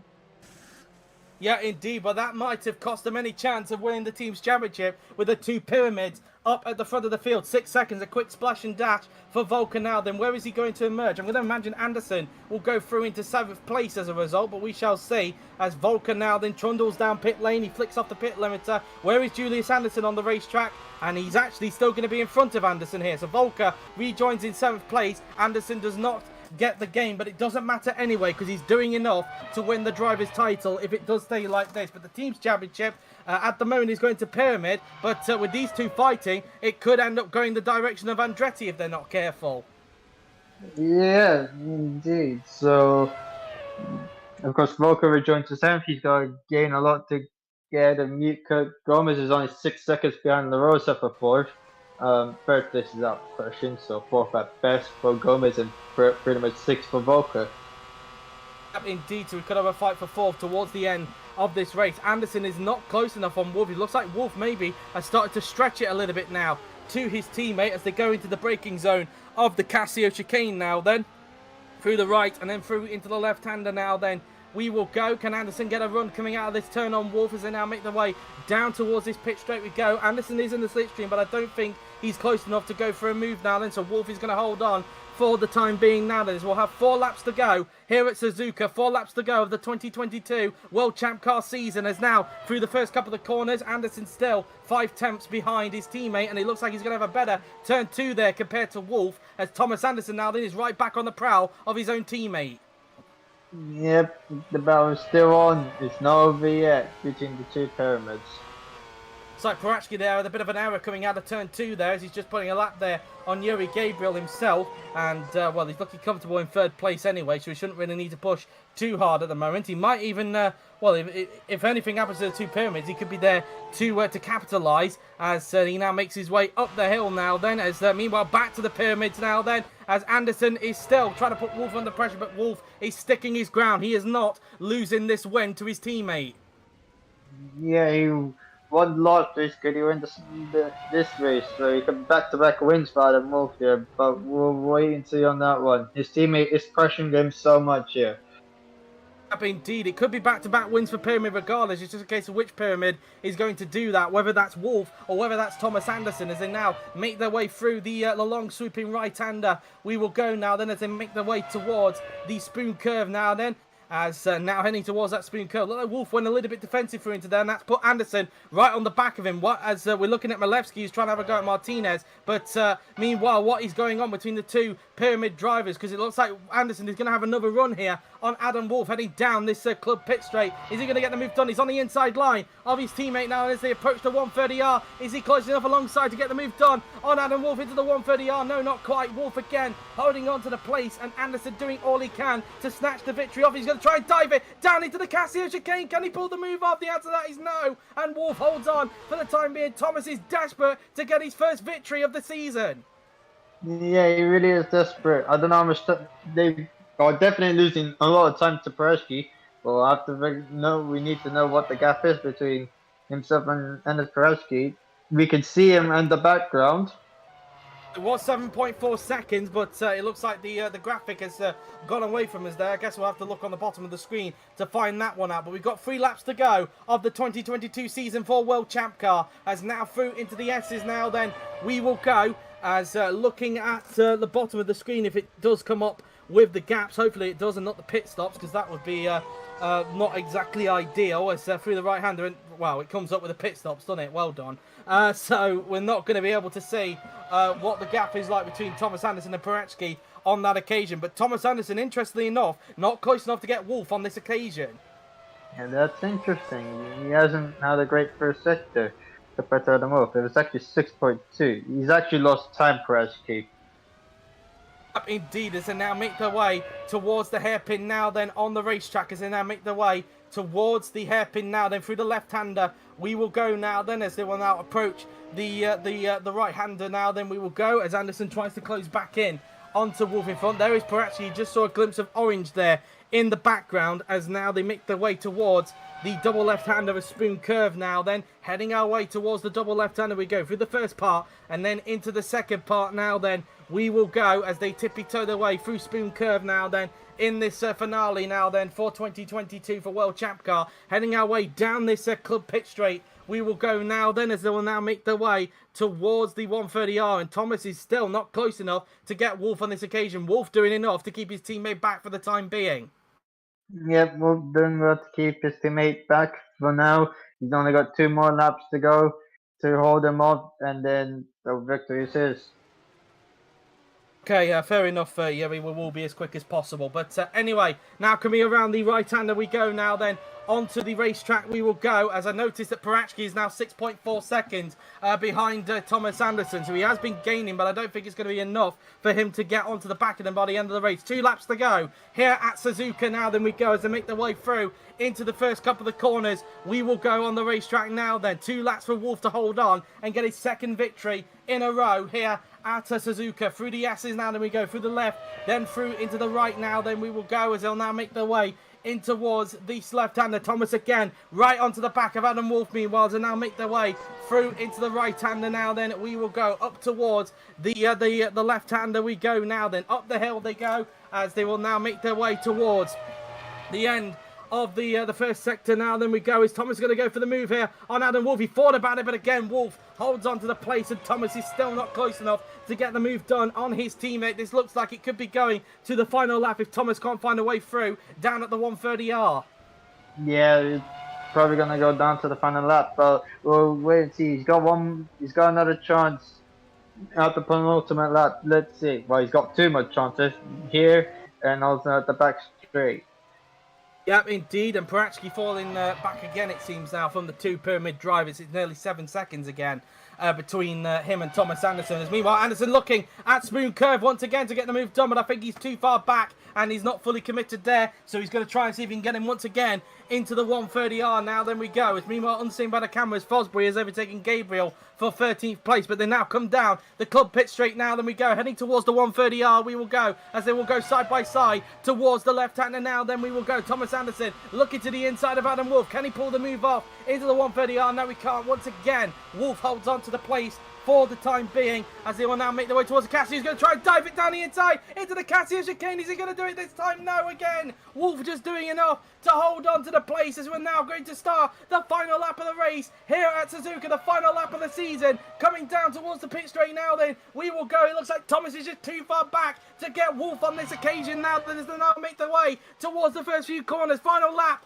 of the season. Here we are then at Suzuka. We're on to the final lap of the race, coming towards the first couple of corners. We will go now then on the racetrack, as they now make their way towards turn 2. Julius Anderson is looking good for the championship at the moment if he stays like this, as they now make their way through into the S's now then. We will go, as they'll now make their way towards the next section of corners now then. We will go now then, as they now make their way through the right-hander. Of course, in terms of the team's championship, I need to wait for Parachki to cross the line third before officially confirming that with Pyramid, of course, and obviously with Penske as well. Maybe just wait for them to cross the line. As meanwhile, the 2 Pyramids again fighting. Thomas again tried to look onto the inside into the Degner. Not going to work out there. Wolf doing everything he can to hold on to the place. Thomas doing all he can to try and get his first victory to round off the season now then, as they now make their way up towards the hairpin now then we go. Making their way up towards this hairpin. Thomas doing all he can to put pressure on Wolf, as they now make their way in towards the hairpin now then on this racetrack. And then now, meanwhile, Farina has dropped to 11th. Meanwhile, he's out of the point, so somebody has gone up into 10th position. In the meanwhile, not going to matter too much, as they now make their way through the long swooping right-hander we go. Thomas Anderson trying to get a run on Wolf. He's probably going to have maybe 2 more chances to get the move done. 130R and the Casio chicane now then. Wolf just needs to hold on for 2 more corners, and he's got the victory done, as they now come out of the Spoon Curve now then we go, heading our way down the straight now then. Is Anderson going to get him on the final lap as they go side by side, heading towards the 130R? Is Anderson going to get the lead from Wolf, heading into the 130R? Side by side to go. The answer to that is no. Wolf is going to hold on. Is Anderson going to try and dive bomb it into the Casio chicane? Heading into the chicane, he's going to go for it. Down the inside goes Anderson. Can he pull the move off on Wolf? The answer to that is no. Wolf is going to hold on as they make their way out of the Casio chicane now then for the 37th final time, and after an amazing battle between the 2 Pyramid drivers heading their way onto the pit straight, it is going to be Adam Wolf who wins here at Suzuka, and as a result of that, it means that Julius Anderson is the 2022 GP4 World Champ Car offline champion Anderson has done it. Third place for Enis Parachki in the end there. Then La Rosa will cross the line in fourth, with Gomez crossing the line in fifth, and Volker crossing the line in sixth position. It means that Pyramid, surprisingly enough, have won the team's championship. Penske have not retained the title, and it's been taken by an unlikely team. Pyramid are the 2022 team's champions. Yeah, but they're the first non-American team to win the team's championship, and that is amazing to see. Indeed, Pyramid have taken the championship. Andretti and Penske, thanks to them not having a good race at all, have failed to win that championship. Pyramid, out of nowhere, have won the team's championship from both Andretti and Penske's noses, and well, they're going to be happy with that one indeed. P7 for Mutka in the end. Anderson, I think, is down in 8th, isn't he, if I'm not mistaken? He is down in 8th, of course, but it doesn't matter anyway, as in fact Daniel has actually got the place off him unseen by the cameras. So Anderson is going to be down in 9th place. So Delebosch Daniel will cross the line in 8th as the newly crowned champion. Julius Anderson will cross the line in 9th position. The new champion Anderson crosses the line in 9th. He'll be happy with that one. He goes into the top class as the World ChampCar champion. As Frederick Soper now then will cross the line in 10th position. He gets the final points place for Carlin in 10th. And yeah, that's P10 for him. P11 for Luca Farina. We're just waiting for Tomaselli now to cross the line. In fact, no, sorry, Gillum Stop and Tomaselli to cross the line now. Then as Stop makes his way through. Yeah, the last chicane now then. The Casio chicane he goes. He now rounds the final corner now then. And onto the pit straight. We will now go as now they make their way onto the straight. As now Gillum Stop crosses the line and crosses in P19. P12 for Lorenzo Tomaselli. Not exactly the end of the season he would have wanted, but his teammate got points nonetheless. And that is the season over with Adam Wolf as the winner. But your new champion for 2022 is Julius Anderson in the Penske. And, well, a fully deserved championship, it must be said. Let's quickly run through the order then, because Yuri needs to go very quickly. Adam Wolf is the winner, with Thomas Anderson in second, giving Pyramid the title, with Enis Parachki in third, his first podium of the season, with Francesco La Rosa in fourth, Gabriel Gomez misses out on the title in fifth, with Florian Volker in sixth, Simon Mutka in seventh, with Delebosch Daniel in eighth, Julius Anderson is the champion in ninth, with Frederick Soper in 10th, Luca Farina in 11th, Lorenzo Tomaselli in 12th, Jared Fosby in 13th, with Yuri Gabriel 14th, Yuri Kratichville in 15th, Rosetta Martinez in 16th, with Dorian Malevsky in 17th, Luke Mason in 18th, Gillum Stop is in 19th, with your three retirements being Alex Eric Lucy and Marit Patacek and Zachary Fitzwater. The fastest lap of the race, who gets the final bonus point of the season, it goes to Thomas Anderson. So along with the 18 points he gets for second, he'll also get the bonus points, and 19 points going to him in the end, which is enough to give Pyramid the team's title. Well, there you have it then. That has been it from the 2022 World ChampCar season. I hope you guys have enjoyed it. A thoroughly exciting season nonetheless, and congratulations to both Julius Anderson and Pyramid for winning those championships. Of course, we're not done with the live stream just yet, because coming up at 7 p.m. BST, we have the Formula 2 qualifying session over at Balcarce, so do look forward to that. We, of course, have the top class tomorrow and Wednesday, which are hosted by Dioka, so look forward to that. But until then, guys, that has been it. I hope you have enjoyed. So thank you all for watching. I'm JW97, he's been Ra, and we will see you next time. Goodbye.